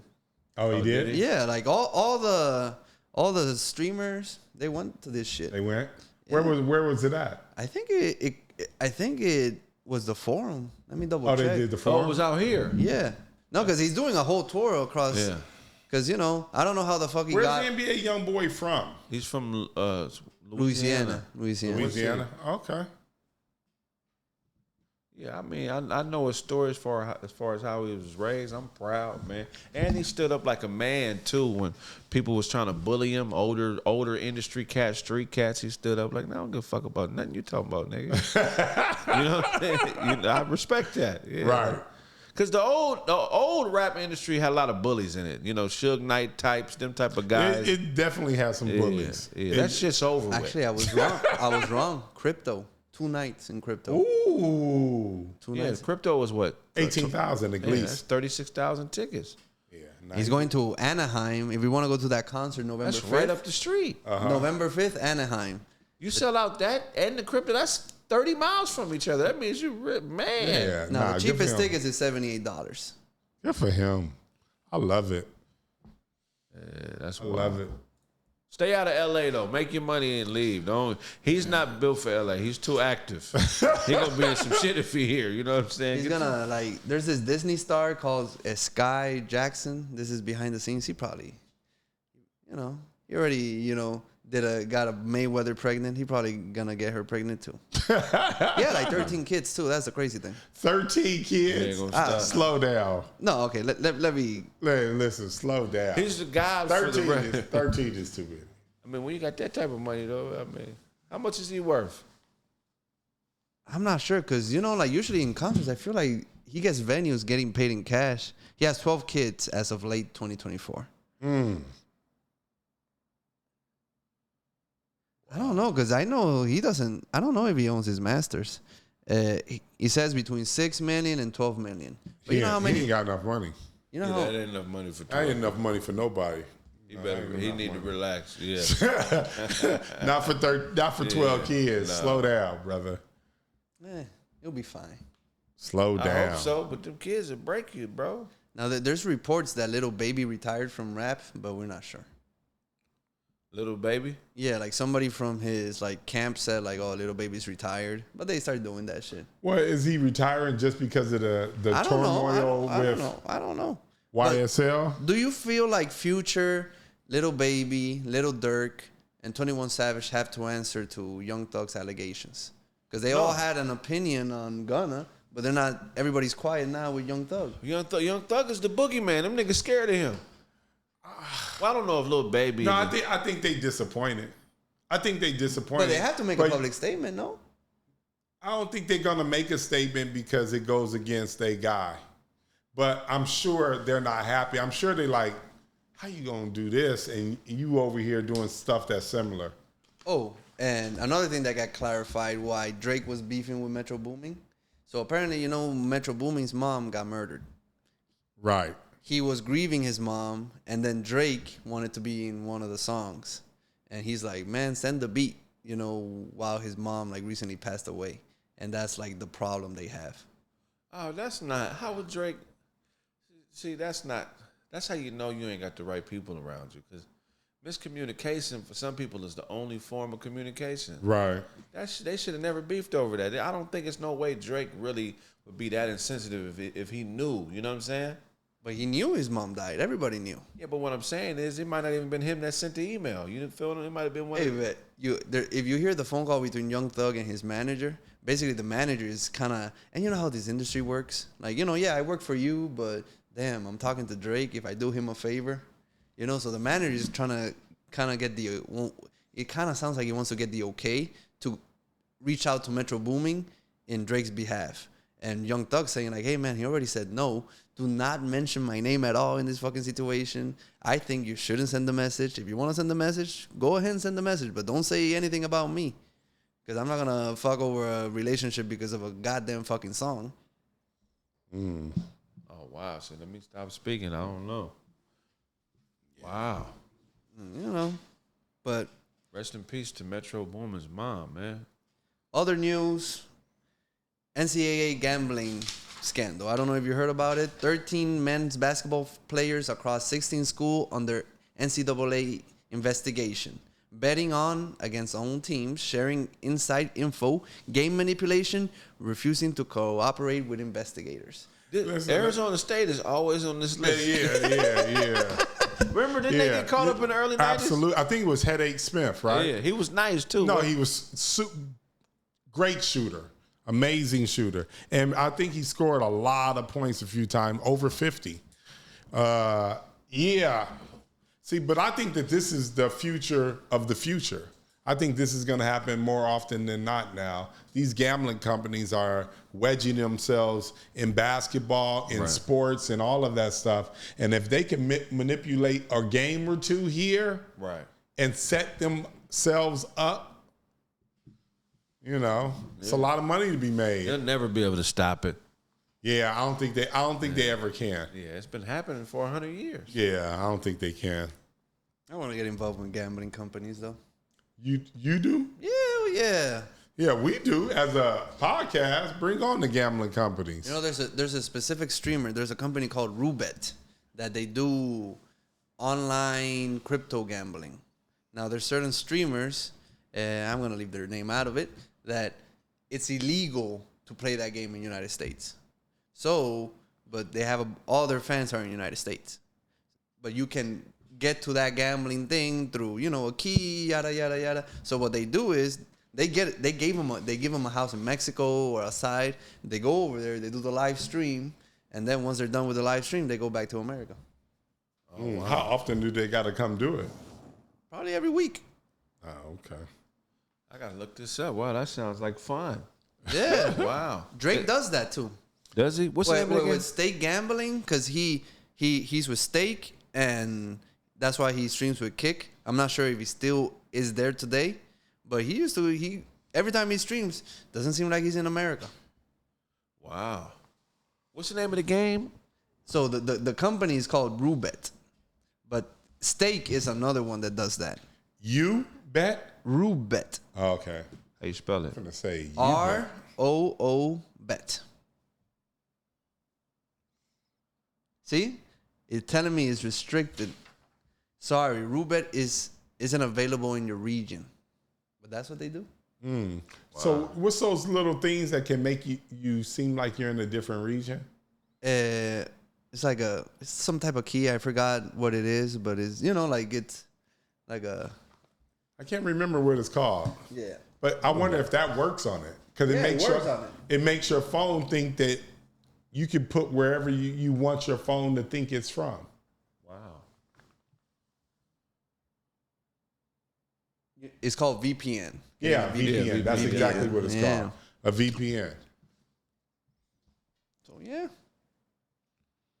The guy that we ran into in New Orleans, that's what he does. Oh, okay. And I think he broke up with the girlfriend. I'm not sure if she posted something that she's single. Just letting you know. Why are you letting me know? You the single one. Yeah. Letting you know. Okay, to close this out. We're not closing out. We even talk about the NFL first That's week. what I'm gonna do. Oh, okay. That's my transition. Oh, that was a terrible transition. To close this out, let's talk about the NFL. Okay, let's do it. Have you guys been paying attention? Yes. Have you been paying attention, Craig? Do what? NFL. Kind of, sort of. Kind of, sort of. Okay, let's start with the Dallas Cowboys. They lost. They lost. So, number one, the player, Darren Carter, that spit on the guy, he was suspended one game, but because he did the spit so early in the game, he served his suspension. That's the way you do it, nigga. Is that what they said? Yeah, that's what they said. That's some fun. Because they only had done the kickoff at that point. Oh, okay. Damn. Yeah. But No, that's cool. No, but you know what? I don't know why he felt like Dak was spitting at him, because I didn't really get that impression. because Dak looked like he spit at him. Have you seen the video? No. Listen, if you see the video, you can see the distance from them apart. But when they shoot it head on like that, they seem very close, near each other. But in actuality, they weren't that close to each other. That's comedy. And you know, that's not what happened. Like that right in front of That's not. No, what that's his spit. That's his spit. Yeah, when Dak did it, and you know what's so funny? Dak took it well, didn't he? Yeah, he was smiling. He took it well to get spit on. He took that extremely well. I don't know if that would have went so well for me. Nah. Yeah, I was just be like, Them some big dudes too, though. man, them some big dudes. Yeah. But you grab them by that helmet. Oh yeah. Yeah. Going down. So yeah, this angle makes it look like Dak was closer than he was. No, but you got to look at. Yeah, well, search up the other angle. See, that's what I was trying But to you tell see you. his spit? If you get the angle in between them, where the camera's in between them, you can see they weren't that close. They weren't that close. It wasn't a big deal. Funny. It, That's a serious thing. and everyone's saying that Dak played an amazing game. that game. Did he? He played. They said he played great. Not enough to win, but he played great. And I guess McCarty. No, he's not. My bad. McCarty is no longer there. Schottenheimer is the new coach. That they fired him. Okay. My bad. Okay. Schottenheimer is the new coach. No. Who was the guy? Brian Schottenheimer. Okay. Who's the guy that dropped all the passes? CeeDee Lamb. Yeah, CeeDee Lamb. They talked about CeeDee Lamb like he stole something after that game because they said he dropped multiple passes that I think it was like 3 or 4 passes that game, and that was the reason why they lost. Dallas needs to move on from Dak Prescott. They're never going to win a Super Bowl with him Doesn't seem that way. as their starting quarterback. He's only been there 8 years. Oh, only 8 years. 7 or 8? Yeah. He's the most, statistically, he's the best quarterback they've ever had. Yeah, I didn't know we're that. Over Troy Aikman. I didn't know that. For real? Yeah, Troy Aikman. Statistically? Yeah, statistically. Yeah, but we're living in a new era. You know, I don't know. I mean, Dallas has the problem isn't Dak. It's bigger than Dak. You think they're gonna win a Super Bowl once the old man passes away? I mean, you know, I hope they do it while he's alive. Jerry deserves that. Jerry got a couple already. He got 2 already, right? 3. Yeah, I think he got 3. He bought the team, won immediately, and then since then, you know, the Cowboys have not reached an NFC championship in 20 years or more. You know, he's from Compton. Jerry Jones? Jerry Jones. Fuck Jerry outta here. Jones He's not ain't from Compton. All right, look it up. He's from Texas. Let's just clear it up. Jerry Jones is not from Compton, California. He was born in Los Angeles, though. Oh, for real? Yeah, he moved when he was young. Same with the Bushes. Same with George Bush. They're born in Compton? Like he went to, some of his elementary school. I believe. Jones was born in Los Angeles, California, and moved to North Little Rock, Arkansas, as a child. Yeah. Arkansas? Arkansas, yeah. Texas Arcana or Arkansas? Arkansas. Arkansas? Yeah, he's an LA guy. I did not know that. Yeah. And then, you know, I heard he got his money because he gambled, right? I thought he was an oil guy. Yeah, but what I'm saying is he bet on himself. He bet on himself and hit big and bought the team like a couple years later, but he wasn't like... No, I thought it was he did bet on himself, but it was through, you talking about Jerry Jones, right? Yeah. Yeah, it was an oil well. Right. Yeah, it just all of a sudden... Just went big, it's all of a sudden, and he sold it, I think he sold it for $100 million. And he took that $100 million and bought the team. Yeah. But his dream since he was a kid was always to be a team owner. Oh, really? Always. Yeah, man. That's what I would do. Team owner? I win this $1 billion. Did somebody win the $1 billion yet? Yeah. Somebody won that. Damn it. He got up to like 1.8, and someone won that. Still podcasting? Huh? You still podcasting at 1.8? 1.8 billion? Yeah, we doing it. Looked different though. It's gonna be incredible. It looked different though. Yeah, I'll be on here slapping celebrities. Let me add some here, man. Get $100,000. Yeah. My attendance is gonna be more faulty. Yeah, right? Yeah. Can you imagine who do you think, because since we all do podcasts, who's the ultimate interview for you? That's a great question. I really have to think about that. The ultimate interview for me would probably be like... Give me your top 3. So probably Jay-Z. Okay.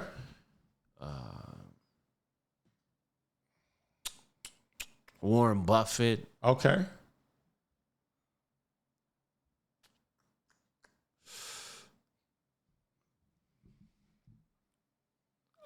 Dr. Dre.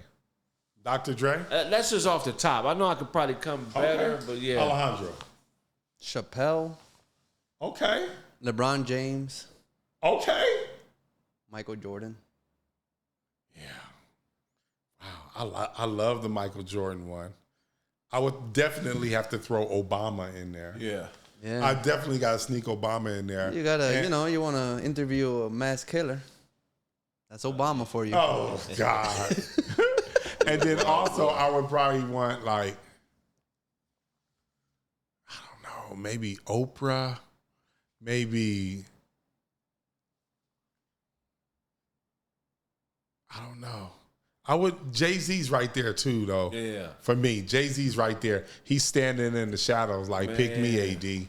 But I would love I'm Eminem. not sure. Huh? Eminem. I'd rather have Eminem. But we're not gonna. Eminem over Jay-Z? Hell yeah. Not me. They're both great. I love him though. I mean, I ain't gonna lie, but Jay-Z, that's that nigga. Yeah. He that dude for real. I'd rather Beyonce than Jay-Z. But see, you know what it is? This is what it is. I see why you would want Eminem, because Eminem don't give a fuck. Right.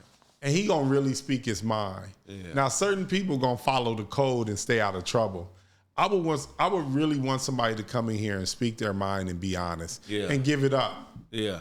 Let me give y'all something. That's real. That's the one thing that I would say Dame Dash did for us in our podcast. He came on our podcast and gave it up. Did he? Oh man, Shout out to Dame. Dame, yeah, shout out to Dame. Dame came over here and really, really delivered for us and let us ask the obscure questions he used to criticize other podcasts for asking. On our podcast, he let it ride. He did us a huge favor. Just from meeting him, everything they portray in the media, bogus. Yeah, the The motherfucker is always riding in a nice car. His daughter has a fucking penthouse in fucking New York. He living well. Yeah. They always act like he's broke and he's struggling, but it's not true. Yeah. Not true. Going back to the NFL, Aaron Rodgers. He played well. He played well. Played 4 well. touchdowns. Yeah, he played well. He talked that shit. Yeah, he won the game Against for the them. Jets, his ex-team. Oh yeah. Yeah, I love that for him. Yeah. And I like Pittsburgh because I love the coach. Oh yeah, Tomlin is incredible. Yeah. Tomlin, I just love the coach.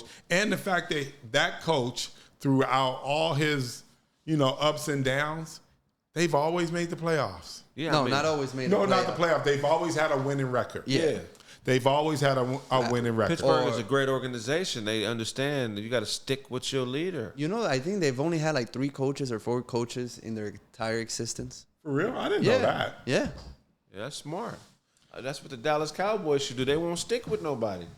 That's why they have bad luck. You got to ride it out with somebody. Yeah. You got to ride it out with somebody, man. 3 head coaches in 69. Damn. Yeah, that's crazy. All of the coaches legendary. Now I'm looking here.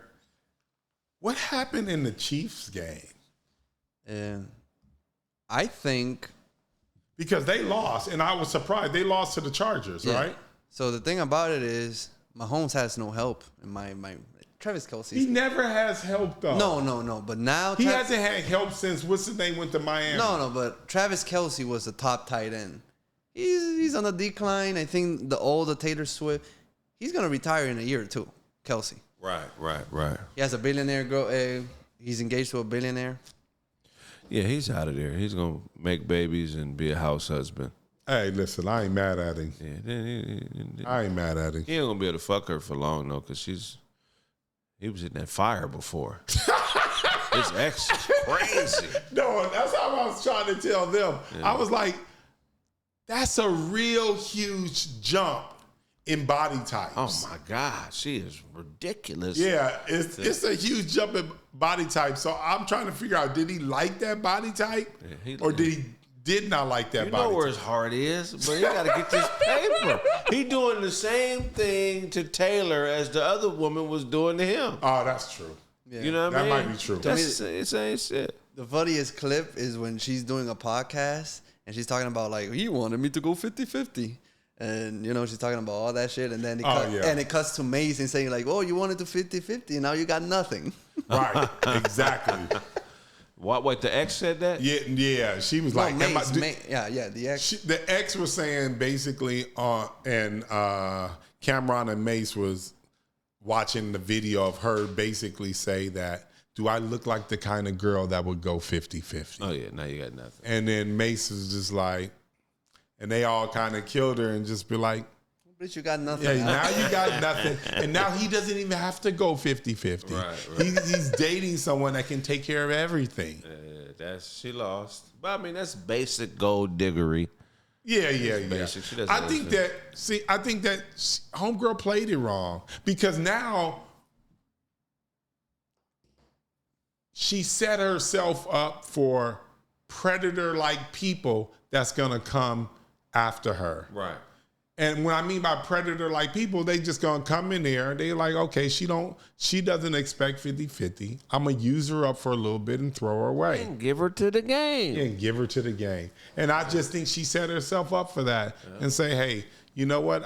I wouldn't care if the bill showed up. I'll take care of the bill. You know what I mean? I'm one for all and all for one. If more women took that attitude, it seems like they don't have that personality anymore. I just think that there will be a lot more relationships and people getting married and people getting together. Right. Because right now, women are finding themselves chasing all the same guy. 50 Cent said something I agree with. It should be in the next Bible. I think God has to be working on another Bible. But 50 Cent said that anybody that is dependent on their looks is going to basically be on bullshit. Yeah. And that's what does she have to justify 50-50 besides how she looks? Right. There's no, you know what I mean? It's going to be a lonely life for her, bro. What do you think about Stephen A. Smith? He said this like a month ago or a month and a half, saying a man should strive to date a 7. I think he's right. Should try what? To look for a 7. Because A 7? You're talking A about 7. the average everyday guy. Yeah. No, or even You mean a 7 as a girl? a 7 out of 10. Find a 7 out of 10 because a 10 is gonna do 10 shit. A 9, she's cute enough that she might think that she's a 10, so she's gonna act like a 10. An 8, you know. This is what he said? Yeah, that's what he said. Well, the thing Wait, about what did he say about the 8? I want to hear the rest. Wait, I need to find the 8 is a sweet spot, but there's no such thing as a 10. There's no such thing as a 10? They don't exist. I agree with No, that. a A 10 10, is only 10 years. there are 10s, but it's in the eye of the beholder. That's what I'm saying. It's all, Yeah. Everybody's not going to think she's a 10. Yeah, exactly. Yeah, Everybody. Because I didn't see a few 10s. is she a 10? Who? Kelsey's ex-girl.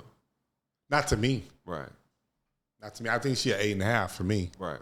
She bad, though. She bad. Like She a bad. motherfucker, yeah. I've been around the block, though. Here's the thing. All you bad bitches, there's a woman that you should pay attention to. Her name is Jasmine Guy. At one point, Jasmine Guy was... She was it. Look at her now. Yeah. She ain't... So let's play this real quick. Okay. Wait. You want a strong 7. Let me tell you why. 10, fine as all body, looking fine, everything like that, got it going on. Too much maintenance. A 9, that's a problem too. Because you got enough people telling her she's a 10, so half of them acting that way. And by the way, the ones that ain't acting that way still require more from you than what others might. You got to be up on your game. That's problematic. 8, that's ideal. Because that's really, really good looking. She got it going on. But at the same time, there's a level of independence, which is never a bad thing until she's so independent that she's making you feel like you need to be more dependent on her. There's too much time that's wasting away where you're not feeling like that dude. You're feeling like a dude, not that dude.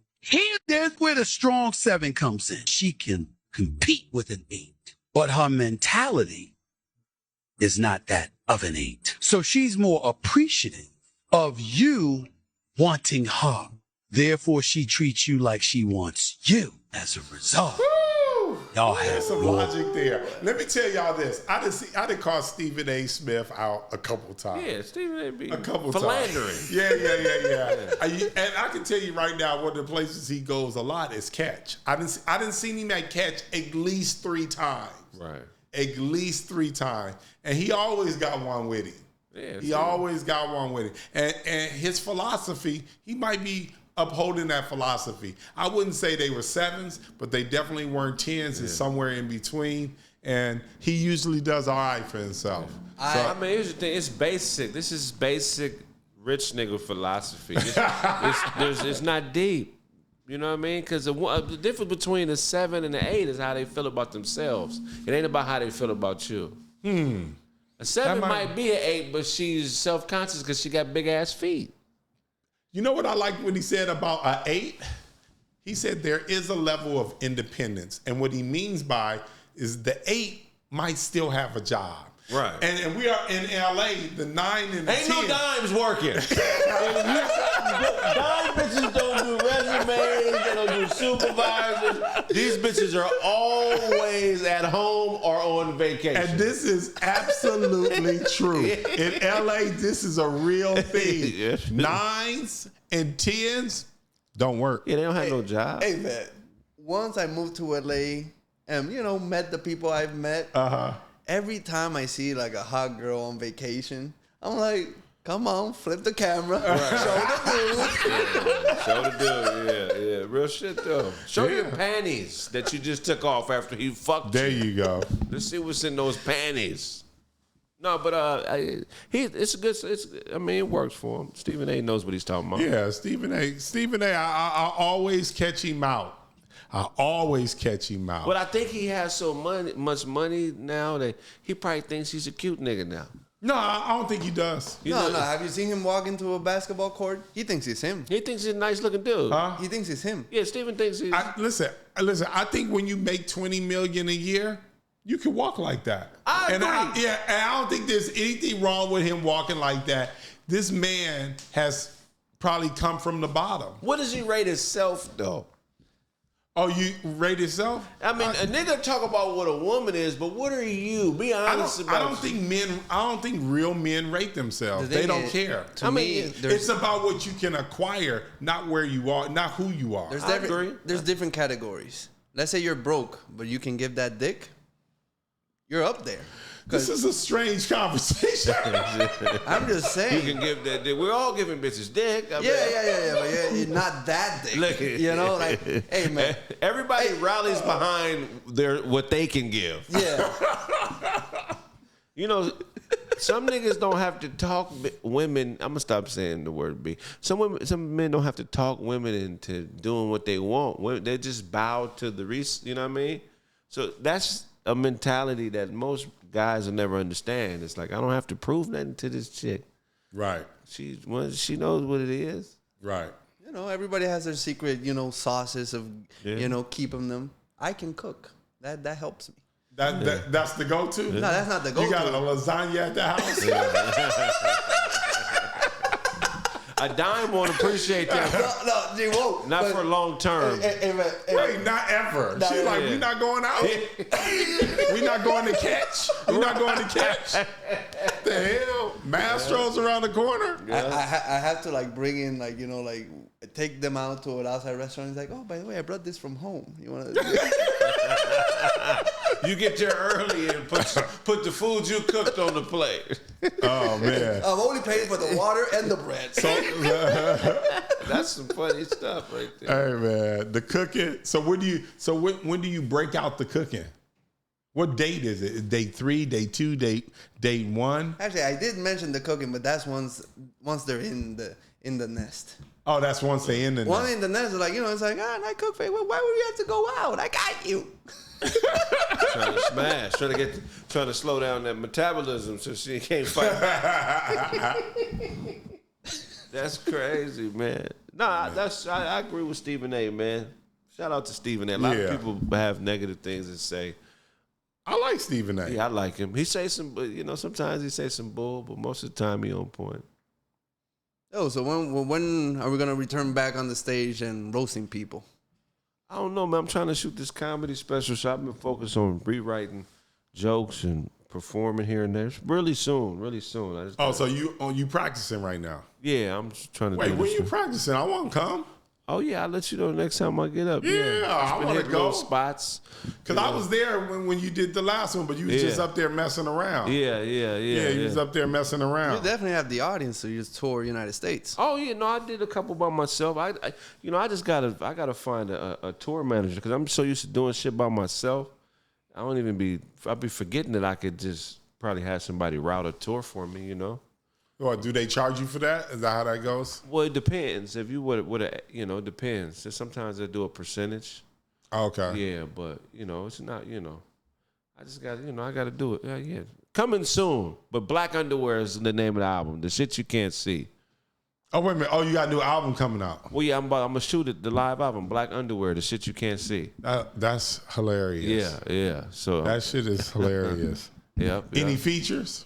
No, it's a stand-up album. Oh, it's just straight. Oh, okay. Yeah, stand-up. Yeah, stuff. Just a 45-minute special. Then I'll probably put music on the back. Okay. Yeah. Do you know where you're gonna try to feature it as far as the outlet for it? So I want to print records, tapes, and CDs. So I got to find distribution for that. But nah, I don't know. Maybe I know I can get it on Tubi for sure. Okay. But maybe Netflix. You gotta Netflix. help me with that Tubi plug. Yeah, I'll show you. It's easy. When we get off here, I'll show you. It's easy. So you going through an aggregator? Yeah, an aggregator. Yep. Yeah, we did that, but it doesn't guarantee whether or not Tubi will look at it. I know Tubi's giving people deals and shit, but they're not really good. I don't want to talk. They're like record deals where they got to be able to recoup. Oh, okay. And so that's not something they give to everybody. Okay. Oh, by the way, he's gonna release on Friday, but it's September 11th today.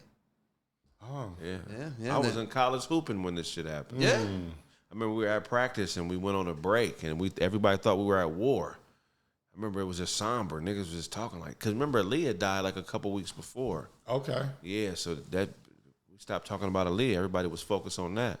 What were you doing? I was like 6 years old. I remember I was home in Puerto Rico, and then I just saw the TV, and you saw the smoke. What were you doing? You know what I was doing? Me and my friend, we got this crazy thing. I think we were gambling, playing dominoes all night long, and we woke up and the world was upside down. And it was so bad, and this nigga was cheating so bad that we had to film the games. Really? That's hilarious. He was cheating? Oh, this nigga was cheating left and right. He was cheating left and right. I'd be like, look, man, this is getting disgusting that we have to film the game. He was down so much money. Yeah. He was just like trying to find any way to get back. Yeah. So he just resorted to cheating. I was like, look, I'm not going to play unless the games are being recorded. But yeah, so that's what I was doing. And I would never forget leaving his house and I was on the freeway and everybody was kind of like tripping. Yeah. But yeah, playing dominoes the night before, filming it because it was too much cheating going on. My question to you is, did you want to join the Army after that happened? No? Never motivated me in that way. Lehigh offered me a hooping scholarship. I turned that shit down. That's a military school. Yeah, I should have took it though. It was a D1, but I'm like, what the fuck is Lehigh? I didn't even know what it was. You know what I mean? The benefits are not bad. What? For joining the Army. Yeah. I went to I do the Air Force. I would have played for Air Force if they would have offered me. Oh, okay. Yeah, that's cool. I went and interviewed for them. Lehigh? No, Army. Oh. They were looking for videographers. I passed I passed the first test. Okay. And then everybody passed the first test. Yeah. They'll bring you in as a videographer. You'll be a fucking nurse. Nigga, they always change your job up. And then I had to go back to the second test, and then that's when I rescheduled. Oh, okay. See, I went to MEPS. That was for the Navy. I took the test. I scored like a 68, which was cool. But I had an injury that I knew I could get out of it. Like I punked out at the last minute. And I said, man, something wrong with my knee. And they checked it and I had a torn meniscus. Oh, you can't come into the service. Damn. I'm like, I know I can't go, motherfucker. I got cold feet. Yeah, I got cold feet too. But yeah, so like friend, Uncle Todd, like he's a comedian. He did like 2 years and now he has pension. Yeah, you got full pension too. Yeah. For 2 years? A service? Yeah, I got a couple buddies. They getting You can be lucky and nothing happens to you. That's not my kind of luck. I already know. I put myself in the army. It's an all-out World War III. It's like, 50 million people are going to die in this one. The Martians invaded now. That's crazy. We had war with Mars. You know you can get like down payments for houses, no down payment. You can buy any house you want, no down payment. Wait, not to bring up some. I heard about the benefits like that. Did y'all see the alien? Like it was an alien. Well, okay, what they don't call them UFOs anymore. They call them. What do they call them now? I don't fucking know. I thought it was always UFO. No, they switched the name from UFO. It was a UFO flying over the coast, and they shot a missile at it, and the missile bumped off. I have to see this. No, you got to look for it. Right, it's real? No, it appears to be real. If you ever seen those old footages of the Navy showing the UFOs? Yeah, Is it this one? Yeah, I think that's it. Go. Are you aware of anything in Boom. government, That right there. government arsenal that can split a house You see that? like this? And Oh, wow. do whatever block thing it did and then keep going? Nothing? Nothing. All right, how about you, Chief Wiggins? Nothing to my knowledge, man. Okay. The alien guy is coming, right? So the aliens are supposed to show themselves allegedly September 22nd. Cannot wait for that not to happen. Hey, listen. You know how mad they're going to be if the aliens are black? They're going to be like, wait, hold on. Wait a minute. They already got some stuff going on like that in Antarctica. They already found the people. Yeah, I heard it's a wall. Yeah. You go past it's a the wall. You go past the wall. It's black people on the other side of the wall. Yeah, I know that once the aliens are going to get I'll here. be so mad at them. You niggas been here the whole time. We went through slavery. Yeah. Why don't you come save us? Everybody knows the original aliens were black. You think, oh, man, something's going on. Anunnaki. Oh, wait, I want to think, there's a theory that the slave trade didn't happen. No, not that it didn't happen, is that the quantity was exaggerated and that most of the black people in America are indigenous here. I've heard people say this. But they just rewrote history. I don't know. They try to say the Mississippi is really the Nile River. And these are a lot of people that try to prove that we have land rights to the country here. I don't know enough, man. I hate to try to speak on things that I don't know enough either. Yeah, I mean, it would now, be. I've definitely heard that's what's going on. Apparently, there were black Indians. Right. And, Seminoles. Yeah. I mean, have you ever seen Aboriginal people? Yeah. I would say that if there's a black Indian, that's what they would probably look like. Right. They got long, straight hair. They had different color eyes, and they have really, really melanated skin. So it's just like. The only way to tell is we have to walk up to them and nod our heads. If they return the nod. That's crazy. Talking about the aliens, right? Talking about the black nod. Yeah. Okay. All right, there you go. In Australia, they don't return the nod. No, listen, and they don't. They don't return the nod because they're Africans. Right. They're Africans in Australia. Right. When I was in Australia walking around and I would see the black people and I would be like all happy to see them, they would act like they didn't even see me. Like I wasn't Stay over there. Like Stay I over wasn't there. even there. Really? The African people would not even address me. Wow. It's like I wasn't even there. Because you know how black people are. Black people automatically gravitate to other black people, and they look for that comfort from each other because we're surrounded around white people. Yeah. And not there.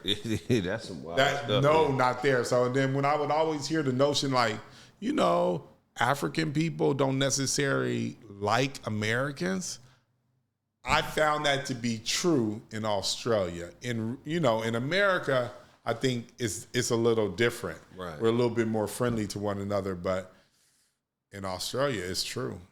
Wow, that has to be a weird feeling. I felt alone. There's nobody like me here? I felt alone. Yeah, that's a crazy. Wow. No, it's just crazy because you already know how we are. We see each other. We immediately greet each other. What's up? Where you from? Da da da. Yeah. They act like they can see right through. So you have more in common with the white people there than the Africans. Yeah. That's wild. Yeah. It's crazy, and that's a real thing. Yeah. Okay, I have one more thing to talk about. Okay.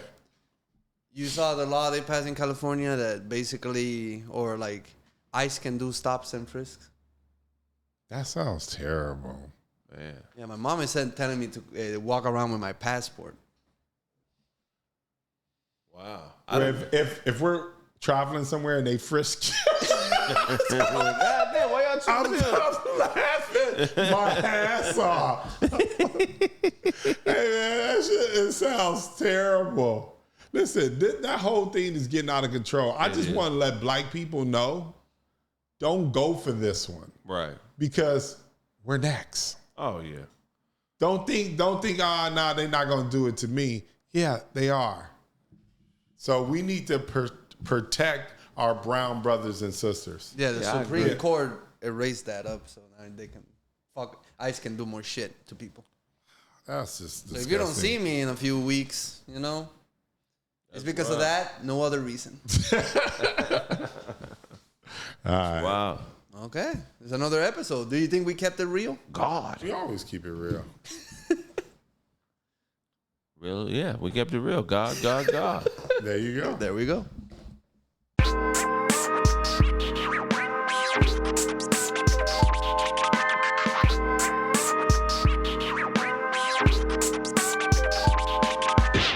I'm down 162 pounds in 6 months, and it feels great. Looking at myself in the mirror is a trip. I marvel at myself now because I'm like, man, I've done this in 6 months. 6 months is not that long ago. I started this program back on July 1st at 288.5 pounds. Today I weighed in at 184. When I first got here, I was sad and depressed and stressed out. Over time, I regained my self-esteem, my willpower, my determination, and those things have helped me to grow and become happier with myself and in life. Use code TFU10 for a discount on the full body cleanse.